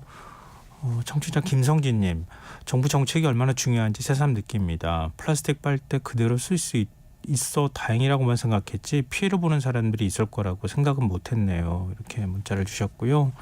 허윤서님, 환경부에서 좋은 방안을 꼭 마련해 주시기를. 거래 중단으로 회사에서 일하는 직원들 중에는 가장도 있을 텐데 안타깝네요. 이렇게 문자 주셨고요. 정혜리님, 일회용품 규제 다시 했으면 합니다. 우리 뭐든 지구를 위해 노력 좀 합시다. 뭐 이렇게 문자를 주시기도 하셨습니다. 이게 너무 급작스러워서 정부 정책 방향이 확 바뀌고 나니까 거기에 정부 정책을 믿고 신뢰해서 뭔가를 준비했던 사람들이 또 엉뚱하게 피해를 보기도 하잖아요. 그런 부분들에 대한 사전 검토가 왜 안 됐을까 하는 생각을 좀 들고 아까 뭐 업체 대표가 그러잖아요. 환경부 발표 나기 한 닷새 전에도 굉장히 열심히 전화를 해서 어떻게 됩니까? 이렇게 물어보려고 했는데 아예 전화를 안 받았다는 거 아닙니까? 근데 그 사이에 어차피 규제는 이제 계도 기간 끝나가지고 할 거다라고 생각하고 막 제품을 생산해 놨다는 거예요. 그러니까 사실 오늘 종이빨대 제조업체 대표들하고 환경부 관계자가 만나서 뭔가 보상을 해야 된다. 뭐 이렇게 또 얘기가 나왔다는 거 아닙니까? 왜 이렇게 뒤늦게 일들을 수습하는지 잘 모르겠어요. 그리고 기본적으로 친환경 기조 자체가 이게 바뀌지는 않을 것 같은데 앞으로 또 어떻게 우리는 새롭게 제도를 도입해야 되나 이런 부분들도 좀 막막한 측면이 있는 것 같습니다. 네, 청취자분들 의견 감사합니다. 계속해서 문자 많이 주십시오. 저희가 추첨해서 당첨된 분들께 모바일 쿠폰 선물로 드리겠습니다. 참여하신 문자 번호는 샵9730이고요. 짧은 문자 50원, 긴 문자는 100원의 정보 이용료가 부과됩니다. 콩 게시판 KBS 라디오 유튜브 채널을 통해서도 무료로 참여하실 수 있습니다. KBS 라디오 김성환의 시사회와 함께하고 계신 지금 시각은 11시 10분입니다.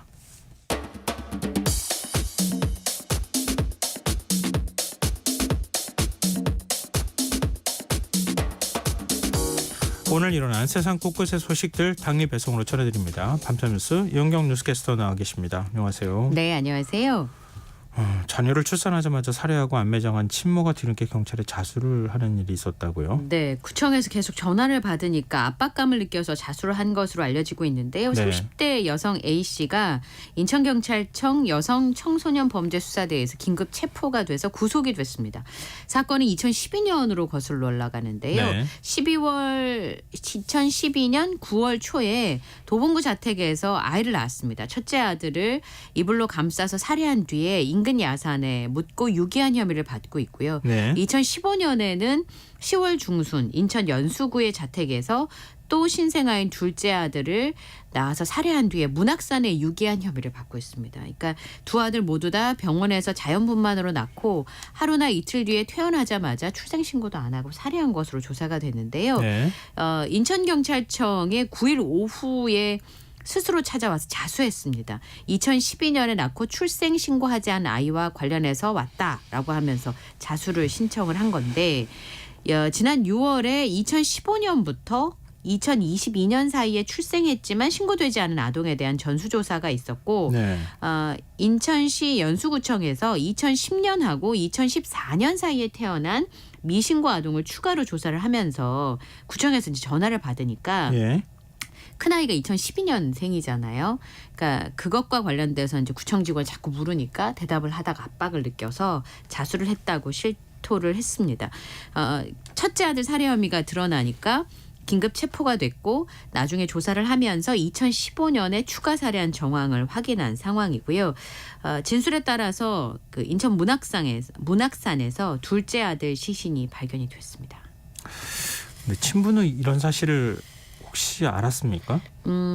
모르는 것 같습니다. 왜냐하면 이 여성이 미혼모인데다 직업이 없고요. 그리고 11년 전과 8년 전에 낳은 아들이 이제 생긴 그 과정을 보면 2012년에 일회성으로 만난 남성과의 사이에서 첫째 아들이 태어났고요. 산부인과에서 출산을 한 다음에 자택으로 돌아와서 범행을 저지른 것으로 알려지고 있습니다. 그리고 2015년에 인천으로 이사한 후에 또 다른 남성과의 사이에서 둘째 아들을 낳았는데 역시 사망하자 문학산에 유기한 것으로 조사가 됐고 네. 혼인신고 없이 혼자 살았다고 하고요. 그간의 직업은 없던 것으로 파악이 됐습니다.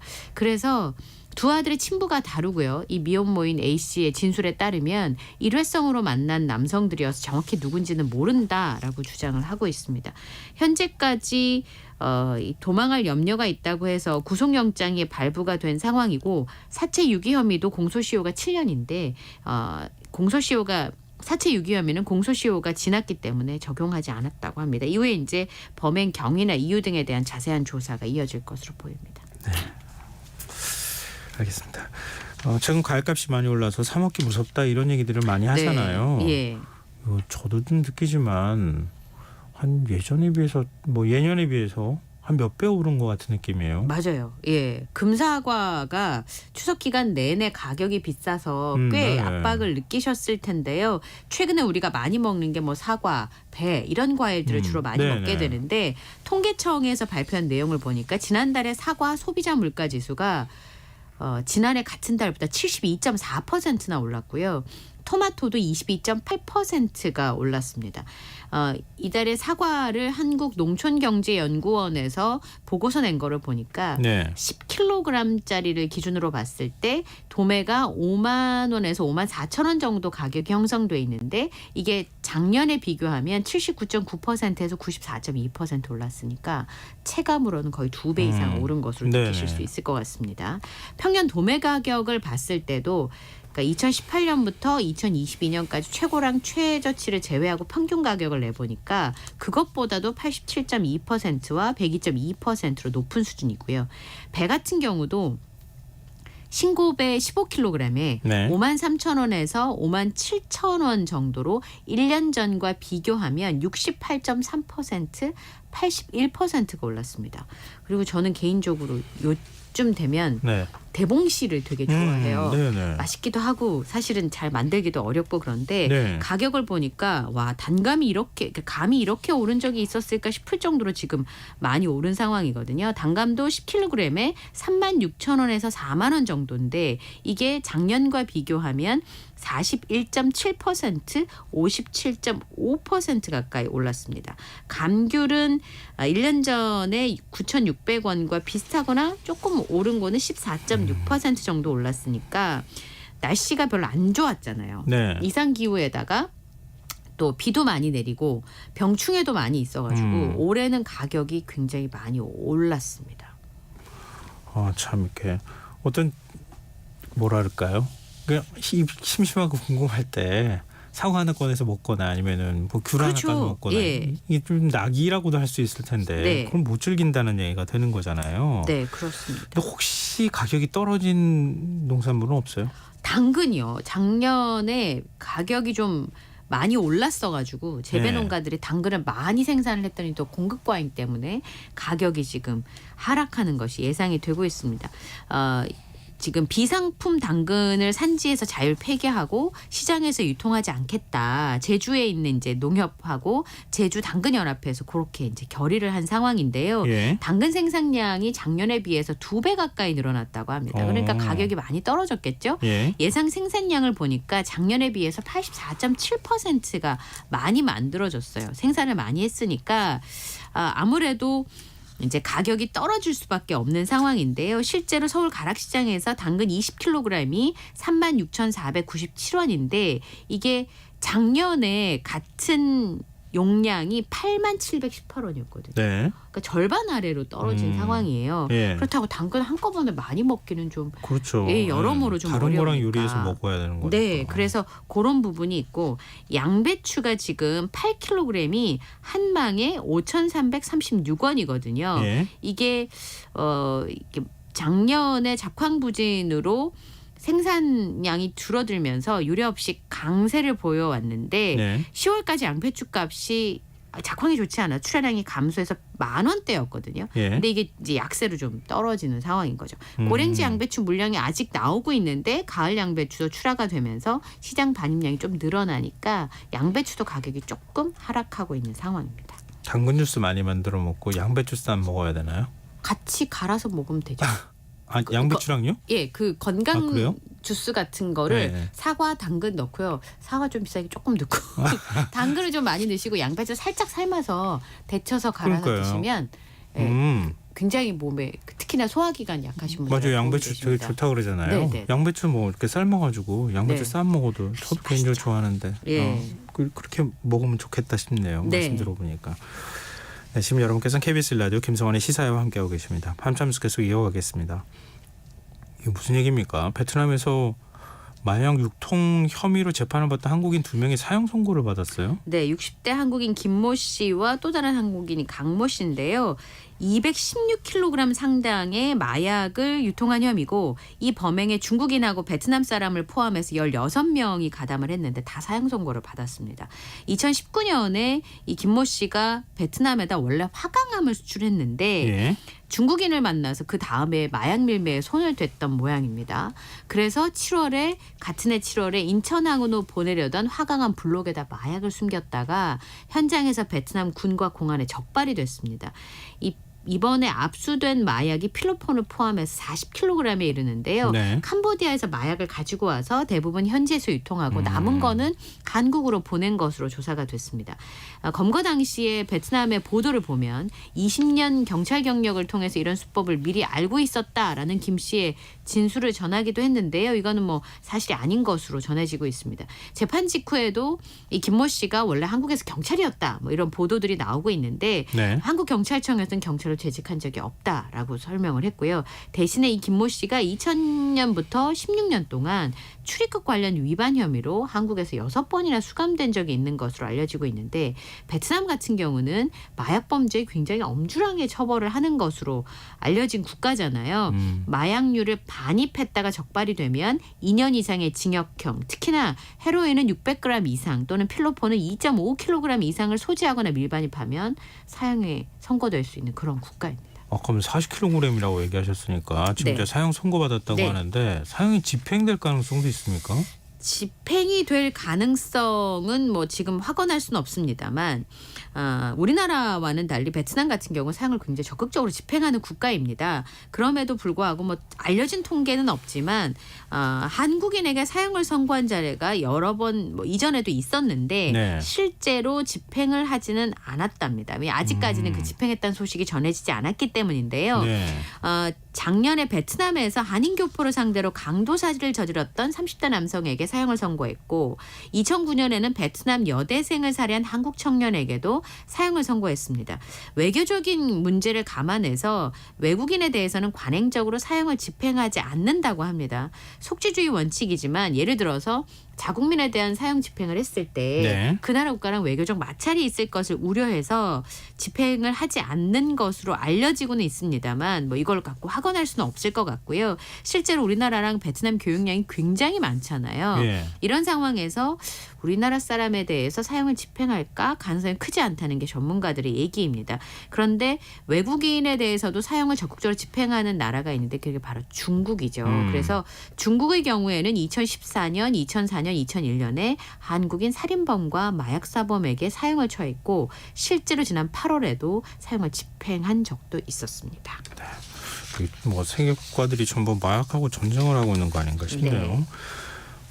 지금 추워진 날씨에 텐트 안에서 불을 네. 피우다가 일산화탄소에 중독돼 사망하는 사고가 잇따르고 있다고요. 어제 낮 12시 30분쯤에 중년의 노부부와 5살 어린이가 캠핑장 텐트 안에서 숨진 채 발견이 됐습니다. 충북 네. 영동에 있는 캠핑장에서 벌어진 참변인데요. 주말이어서 손자를 데리고 캠핑장을 찾았다가 이런 참변을 당한 것으로 전해지고 있습니다. 텐트 안에 보니까 숯불을 피운 흔적이 있었는데 경찰에서는 일산화탄소 중독으로 추정을 하고 있습니다. 그냥 텐트 안에서 숯불을 피웠어요. 네, 갑자기 날씨가 추워져서 아마 그랬던 것으로 보이는데요. 그리고 토요일에도 오전 10시쯤에 여주에 있는 캠핑장에서 50대 부부가 숨진 채 발견이 됐습니다. 여기도 텐트 안에 불을 피운 흔적이 있는 화로대가 있었고 텐트 밖에는 땔감으로 보이는 장작도 발견이 됐습니다. 강추위에 아마 텐트 안에서 불을 피우다가 일산화탄소 중독이 됐을 가능성에 무게를 두고 있는데요. 네. 지난달 22일에는 광주의 저수지에 캠핑에 갔던 중년 부부가 텐트 안에서 역시 화로를 사용하다가 일산화탄소에 질식해 숨지는 일도 있었습니다. 아시다시피 밀폐된 공간에서 땔감 같은 걸 태울 때 일산화탄소가 발생이 되고 이게 눈에도 안 보이고 냄새도 네, 없으니까 그쵸. 수면 중에 인지하기가 쉽지 않기 때문에 이렇게 사망하는 경우가 자주 발생을 하고 있습니다. 근데 저도 그게 걱정돼서 캠핑 다니는 분들한테 물어보니까요. 네. 휴대용 경보기 같은 것도 있다고 하고 맞아요. 캠핑장이면은 캠핑장에서 네. 캠퍼들 이렇게 캠핑하러 오시는 분들한테 네. 그런 부분에 대해서 좀 주의를 좀 당부하면 어떨까 싶은데요. 예, 그렇긴 한데요. 이게 의무는 아닙니다. 2020년 8월에 아마 기억하시겠습니다만 가스보일러 사용하는 숙박시설에서 일산화탄소 맞아요. 때문에 예. 많은 분이 사망한 경우가 있었죠. 그래가지고 그때부터 일산화탄소 경보기 설치를 의무화했습니다. 그래서 가스보일러 새로 설치하는 숙박시설에 무조건 이제 일산화탄소 경보기를 의무적으로 설치를 해야 되는데요. 문제는 캠핑장은 실외니까 뭐 글램핑장, 캐러반 이런 경우는 설치가 의무화되어 있지만 네. 캠핑장은 자리만 빌려주는 거잖아요. 건물이 있는 게 아니고. 예. 그러다 보니까 경보기 설치 홍보 활동을 하지만 단속을 하기는 좀 애매한 측면이 있고요. 말씀하신 것처럼 좀 적극적으로 예방을 한다든지 아니면 경보기를 좀 대여해 준다든지 이제 이런 경우가 있으면 좋을 것 같고 네. 말씀하신 것처럼 휴대용 경보기 같은 경우도 있으니까 탈부착이 가능해 설치가 굉장히 쉽대요. 그러니까 네. 본인이 좀 소지를 하시든지 그렇지 않으면 캠핑장에서 안타까운 사고가 발생하지 않도록 대여하는 방법들도 있는데 실제로 휴대용 가스난로를 켜니까 1시간 만에 농도가 2000ppm에서 5000ppm까지 솟는데요. 수치는 잘못하면 2분 만에 또 넘는데 이 정도 되면 1시간 안에 의식불명이 온다 그럽니다. 그러니까 주의하셔야 되겠어요. 너무 황망하잖아요. 그러니까요. 네, 충분히 대비가 가능하고. 그렇죠. 그러니까 뭐 말씀드렸던 것처럼 캠핑장이면 캠핑장에서 어차피 네. 돈 받을 거 아닙니까? 네. 그런 부분에 대한 뭐 안내도 하고 네. 좀 경보기 같은 거 빌려줄 그렇죠. 수도 있을 거고요. 예. 나중에 다시 받으면 되잖아요. 네. 그러니까 이건 충분히 막을 수 있는 사고일 것 같아서 좀 안타깝습니다.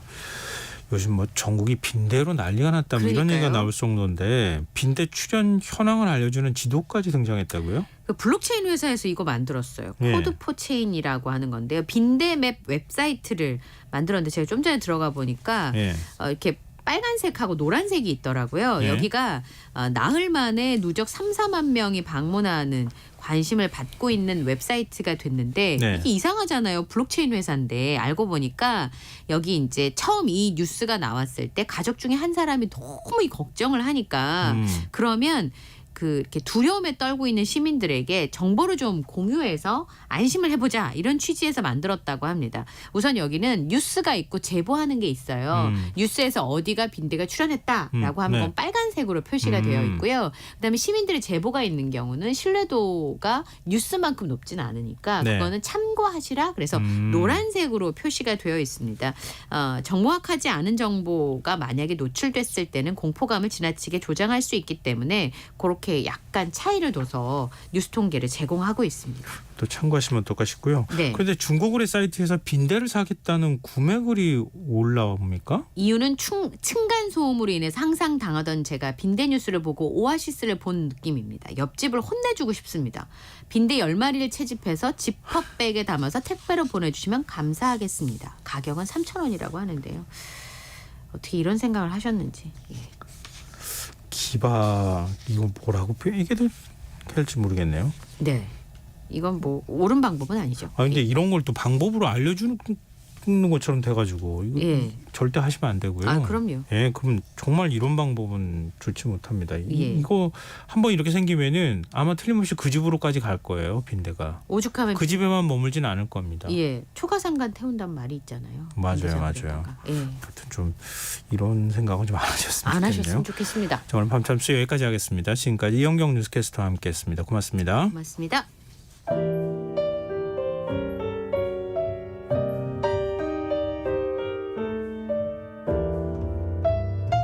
내일의 품격 김성환의 시사야에서 챙겨가세요. 하루를 마무리하는 시간 꺼내보는 당신의 지식 창고 KBS 1라디오 김성환의 시사야.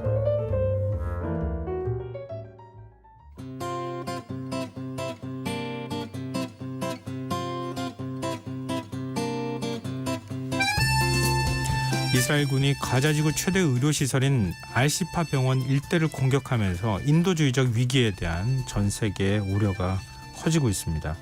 미국은 이스라엘의 가자지구 재점령 불가를 주요 골자로 한 이른바 가자 4원칙을 선언하면서 또 이스라엘과 갈등을 또 벌이고 있는 상황이기도 한데요. 도대체 이스라엘 전쟁 어떻게 지금 전개가 되고 있는 건지 세계 이면에서 자세히 살펴보도록 하겠습니다. 외신캐스터 전주현 씨 나와 계십니다. 안녕하세요. 네, 안녕하세요. 가자 원칙을 선언한 건 아니고요. 네. 일찌감치 나와 있었는데 이번에 네. 다시 한번 확인을 재확인했다. 했다. 네, 그렇게 말씀을 드려야 될 것 같습니다. 그럼 뭐 네. 새삼스럽게 갈등을 벌일 것도 없잖아요. 그렇긴 한데 이제 이스라엘이 계속해서 민간인들을 공격하고 있기도 하고 네. 그러니까요. 가자지구 재점령은 안 된다라는 걸 미국으로서는 다시 한번 확인해주고 싶었던 것 같습니다. 네. 그런데 뭐 전 세계 국가들 적지 않은 곳에서 얘기를 하고 있는 것처럼 이스라엘에 무기 지원 안 하면서 이렇게 얘기해야지. 네. 공격하라고 무기 지원 다 해주고 난 다음에 네. 공격하지 마라고 얘기하는 게 이게 명분이 있는 거냐 이런 얘기들도 사실 하고 있더라고요. 자, 그럼 일단 가자지구 지금 상황이 어떤지 뭐 가자시티 완전 장악을 목표로 지금 공격하고 있다 이런 얘기까지 들리거든요. 그렇습니다. 네. 7일부터 이제 본격적으로 시가전이 돌입을 한 건데요. 그래서 11일에 지난 2주간의 지상작전을 통해서 하마스의 전초기지 11곳을 장악했다라고 이스라엘 군이 발표를 했습니다. 일단 정보가 유출될 걸 우려해서 병력 수, 뭐 배치를 어떻게 했는가 이것들은 공개를 하고 있지 않지만 네. 일단 추정을 해볼 때 그 이스라엘 군이 현재 가자시티 대부분 지역에는 진입을 한 것으로 추정이 되고 있습니다.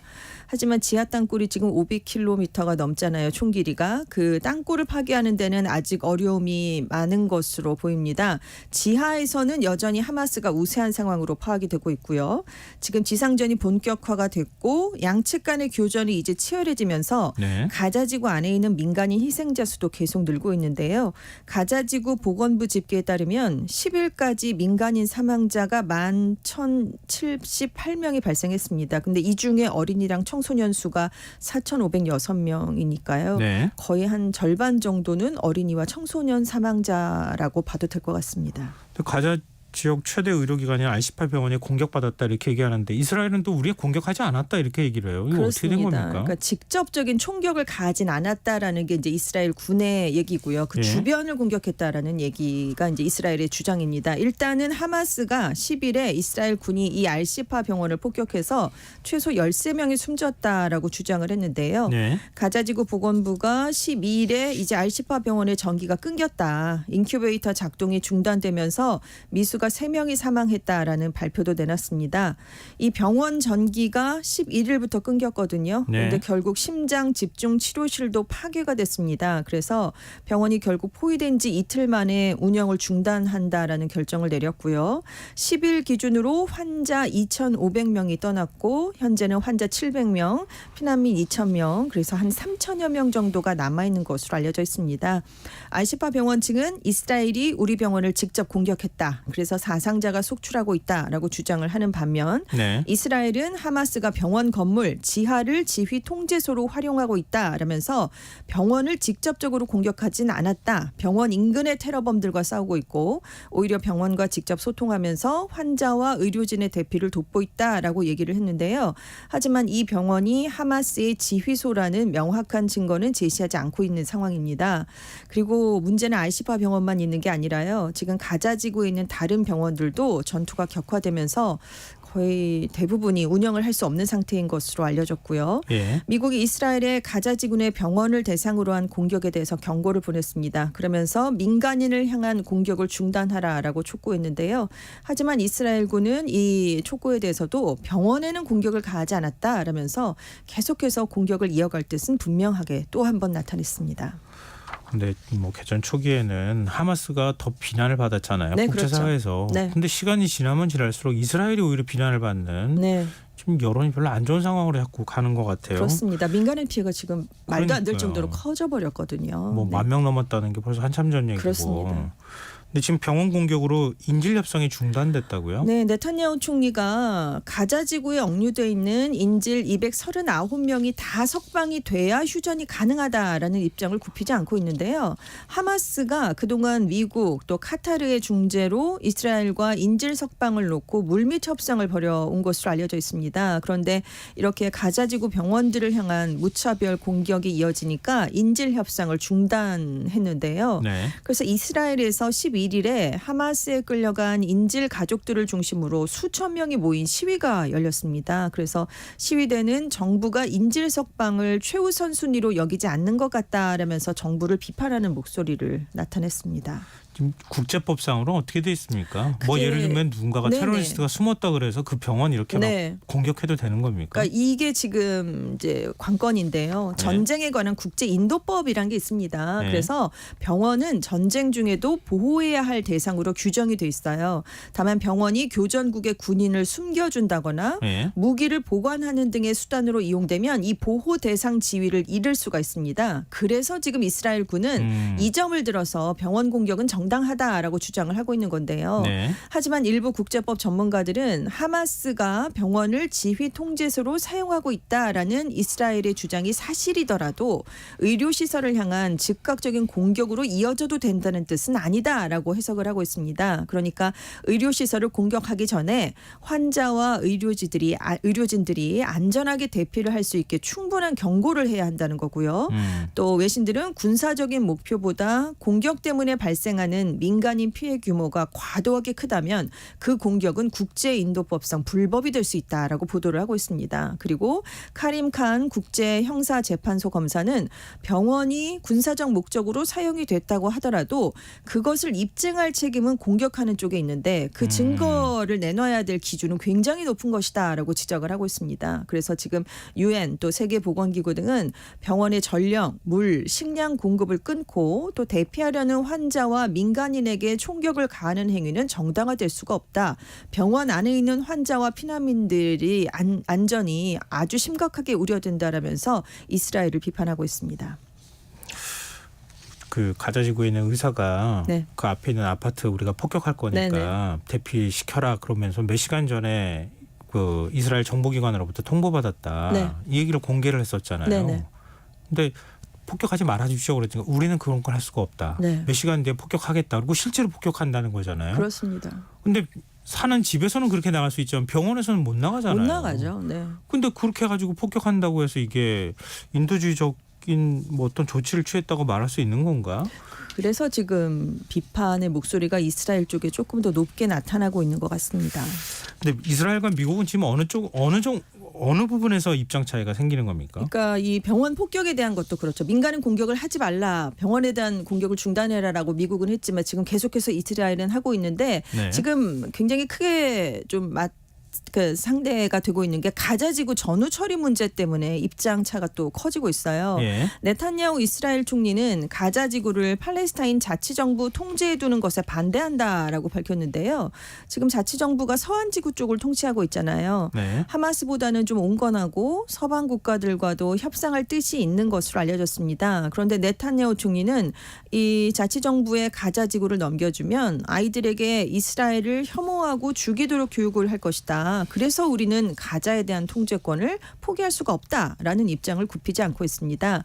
그런데 지금 팔레스타인 사람들이 전쟁 이후에 가자지구 통치를 주도해야 된다라는 게 미국 정부의 입장이거든요. 네. 그래서 아까 초기에 말씀드린 게 이제 가자지구 이제 4원칙인데 미국 정부의 기본 원칙입니다. 이스라엘의 가자지구 재점령 불가, 팔레스타인인 강제 이주 불가, 테러 세력의 근거지로 가자지구 활용 불가, 가자지구 영토 축소 불가라는 게 있는데 이걸 다시 한번 설리번 백악관 국가안보보좌관이 강조를 하면서 미국은 팔레스타인의 지도력 아래 서한지구와 가자지구가 재결합되길 원한다라는 입장도 또 한 번 확인을 해줬습니다. 네. 그래서 지금 아바스 수반 측도 가자지구에서 다시 책임을 짊어질 준비가 돼 있다라고 강조하고 나서고 있거든요. 하지만 네타냐후 총리는 전쟁이 마무리가 된 뒤에도 가자지구에 이스라엘 군을 남겨놓겠다라는 입장입니다. 그러니까 하마스 진압을 위해선 필요할 때마다 이스라엘 군이 가자지구에 진입을 할 수 있어야 된다는 거죠. 그래서 그곳에서의 안보 통제권은 포기할 수 없다라는 건데 이게 사실상 가자지구에서 무기한적으로 군사작전을 이어가겠다는 뜻으로 해석이 되고 있습니다. 그래서 일부에서 지금 이런 얘기까지 나오고 있는데요. 이스라엘이 가자지구에 다시 유대인 정착존도 세우고 팔레스타인 주민들을 몰아내는 제2의 나크바를 밀어붙일 수 있다라는 전망인데요. 네. 이게 나크바라는 게 재앙이란 뜻인데 1948년 이스라엘 국가가 수립될 당시에 팔레스타인 주민 75만 명이 살던 땅에서 쫓겨난 강제 이주 조치를 말하는데 그게 또다시 반복될 수 있다라는 얘기인데 이게 실제로 디시터 이스라엘 농무장관이 11일에 한 발언이 눈길을 끌고 있습니다. 네. 우리는 지금 가자 나크바를 전개하고 있다라고 이스라엘 언론과 인터뷰에서 밝힌 거거든요. 예. 근데 정부의 공식 입장은 그럴 계획은 없다라는 겁니다. 아직까지는요. 네타냐후 총리도 그렇게 얘기를 하고 있고요. 하지만 이 농무장관이 네타냐후 총리가 이끄는 리쿠드상 소속의 주요 강요입니다. 주요 인사가 이런 발언을 했기 때문에 그렇다면 이스라엘의 진짜 뜻은 무엇이냐 이거에 대한 논란이 지금 다시 커질 것으로 보입니다. 또 우리가 팔레스타인 자치정부가 뭐 요르단강 서한지구를 지배하고 네네. 있는 것처럼 얘기는 하고 있지만 지배할 능력이 있긴 한 겁니까? 그게 지금 문제죠. 서한지구도 전부 다 쪼개가지고 놨잖아요. 그렇습니다. 부패와 무능력으로 좀 대표되는 게 팔레스타인 자치정부잖아요. 그래서 가자지구에서도 세력을 잃게 된 거고요. 근데 지금 서한지구에서도 말씀하신 것처럼 통제력을 많이 잃은 상황입니다. 왜냐하면 무능력하고요. 그리고 이제 미국과 이스라엘의 후원 아래 가자지구에 다시 팔레스타인 자치정부가 이제 들어서게 되면 주민들이 또 여기에 대해서 거세게 반발할 수도 있고요. 그래서 전문가들은 전후에 팔레스타인에서 새로 선거를 하더라도 팔레스타인 자치정부가 또다시 패할 가능성이 높다라는 전망을 내놓고 있습니다. 그런데 그렇다고 그러면 하마스를 전적으로 지지하느냐? 지금 가자지구 주민들 삶이 정말 아주 극한 상황에 처했거든요. 네. 그러니까 하마스에 대해서 반발하는 주민들도 나오고 있는 것으로 알려졌습니다. 하마스 대원에 돌을 던지거나 폭력을 가하는 방식으로 불만을 나타낸다는 건데요. 그러니까 이스라엘을 지지한다는 뜻은 절대 아니고 이번 전쟁에 대해서 하마스도 책임이 있다라고 생각하는 주민들이 이제 너무 힘들다 보니까 생겨난다는 겁니다. 그러니까 하마스의 권위주의 통치 시스템이 이제 가자지구에서 무너지기 시작한 게 아니냐라고 영국 텔레그래프지는 분석을 내놨고요. 일단 미국은 팔레스타인 사람들이 주도하는 정부를 수립하기 전까지는 국제사회가 일종의 평화유지군을 가자지구에 투입해서 이 전후 처리를 맡아주길 원하고 있는데요. 근데 유럽은 물론이고요. 지금 심지어 많은 중동 국가들도 이 지역의 분쟁에 개입하는 건 꺼리고 있는 상황입니다. 그러니까 이건 뭐 개인적으로요. 팔레스타인 자치정부 그러니까 지배하고 있다는 요르단강 서안이 있는데 지형도를 제가 지도를 펼쳐서 구글 지도로 본 적이 있어요. 네네.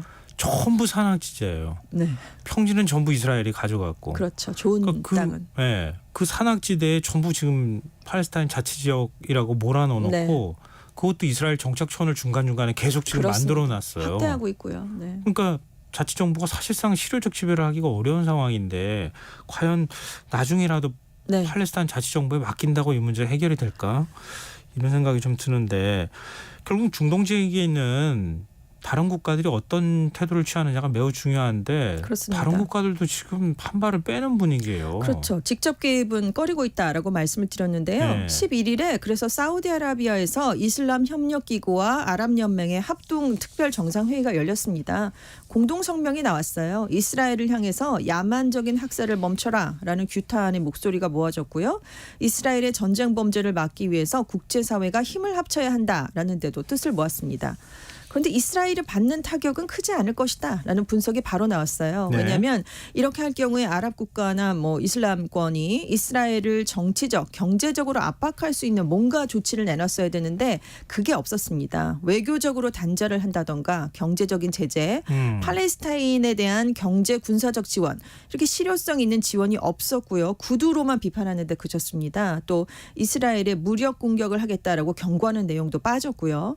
그래서 이런 입장이 계속 이어지지 않겠느냐라는 전망이 지배적인데요. 왜냐하면 이 아랍권에서도 뭐 이슬람권에서도 하마스에 대한 통일된 입장이 없습니다. 그리고 이스라엘과의 관계 개선을 통해서 이스라엘 그리고 미국으로부터 정치 경제적으로 좀 지원을 많이 받았는데 그 이득을 포기하기가 이제 국가적으로 이제 그런 게 어려운 그런 입장이 됐고요. 아랍에미리트가 지금 이집트랑 요르단에 이어서 세 번째로 이스라엘과 관계를 정상화한 아랍 국가인데요. 네. 이번 사태가 발생을 했음에도 그 이스라엘과는 외교 관계를 유지하겠다라는 예정으로 지금 알려져 있습니다. 심지어 지금 이란이 굉장히 중요했었잖아요. 예, 예. 하마스의 배후라고 지목이 되고 있고 전쟁에 군사행동을 할 것처럼 네, 했잖아요. 개입을 할 것 같이 그렇게 얘기를 했는데 네. 이란도 실제로는 참전하지 않을 것이다라는 전망이 우세한데요. 왜냐하면 경제가 굉장히 안 좋고요. 민심도 지금 아주 들끓고 있는 상황이기 때문에 네. 이스라엘까지 뭐 맞서서 싸울 여력은 전혀 없기 때문입니다. 그래서 이런 이슬람 아랍권 국가들의 입장을 당연히 이스라엘도 잘 알고 있다는 거죠. 그래서 전문가들은 그래서 하마스에 대한 공세를 이스라엘이 늦추지 않고 있는 것이다라고 분석을 내놓고 있습니다. 이스라엘 여론은 어떤지도 궁금한데요. 전 기사 보면서 이스라엘 안에서 전쟁 반대 시위를 했다는 네. 걸 보면서 이거 아직도 이스라엘 내부에 이런 목소리를 내는 사람들이 있구나 이렇게 생각했거든요. 그렇습니다. 그러니까 11월 3일에 이스라엘 일간지인 마아리브가 실시했던 여론조사 결과가 눈길을 좀 많이 끌었는데요. 네. 사실 이스라엘이 이런 위기가 있을 때마다 정부를 중심으로 뭉치는 그런 경향을 많이 보여왔어요. 네. 그런데 이번에는 누가 앞으로 국정을 운영하는 게 옳은가라고 물었는데 이 질문에 네탄야후 총리에 대한 지지율이 27%에 그쳤습니다. 반면에 제2야당의 베니 간츠 대표에 대한 지지율은 49%나 되는 네. 걸로 나타났어요. 그러니까 사실 이번에도 하마스의 기습을 사전에 감지하지 못했고요. 제대로 대처하지 못했기 때문에 결국 전쟁의 책임은 총리에게로 향할 수밖에 없는 상황입니다.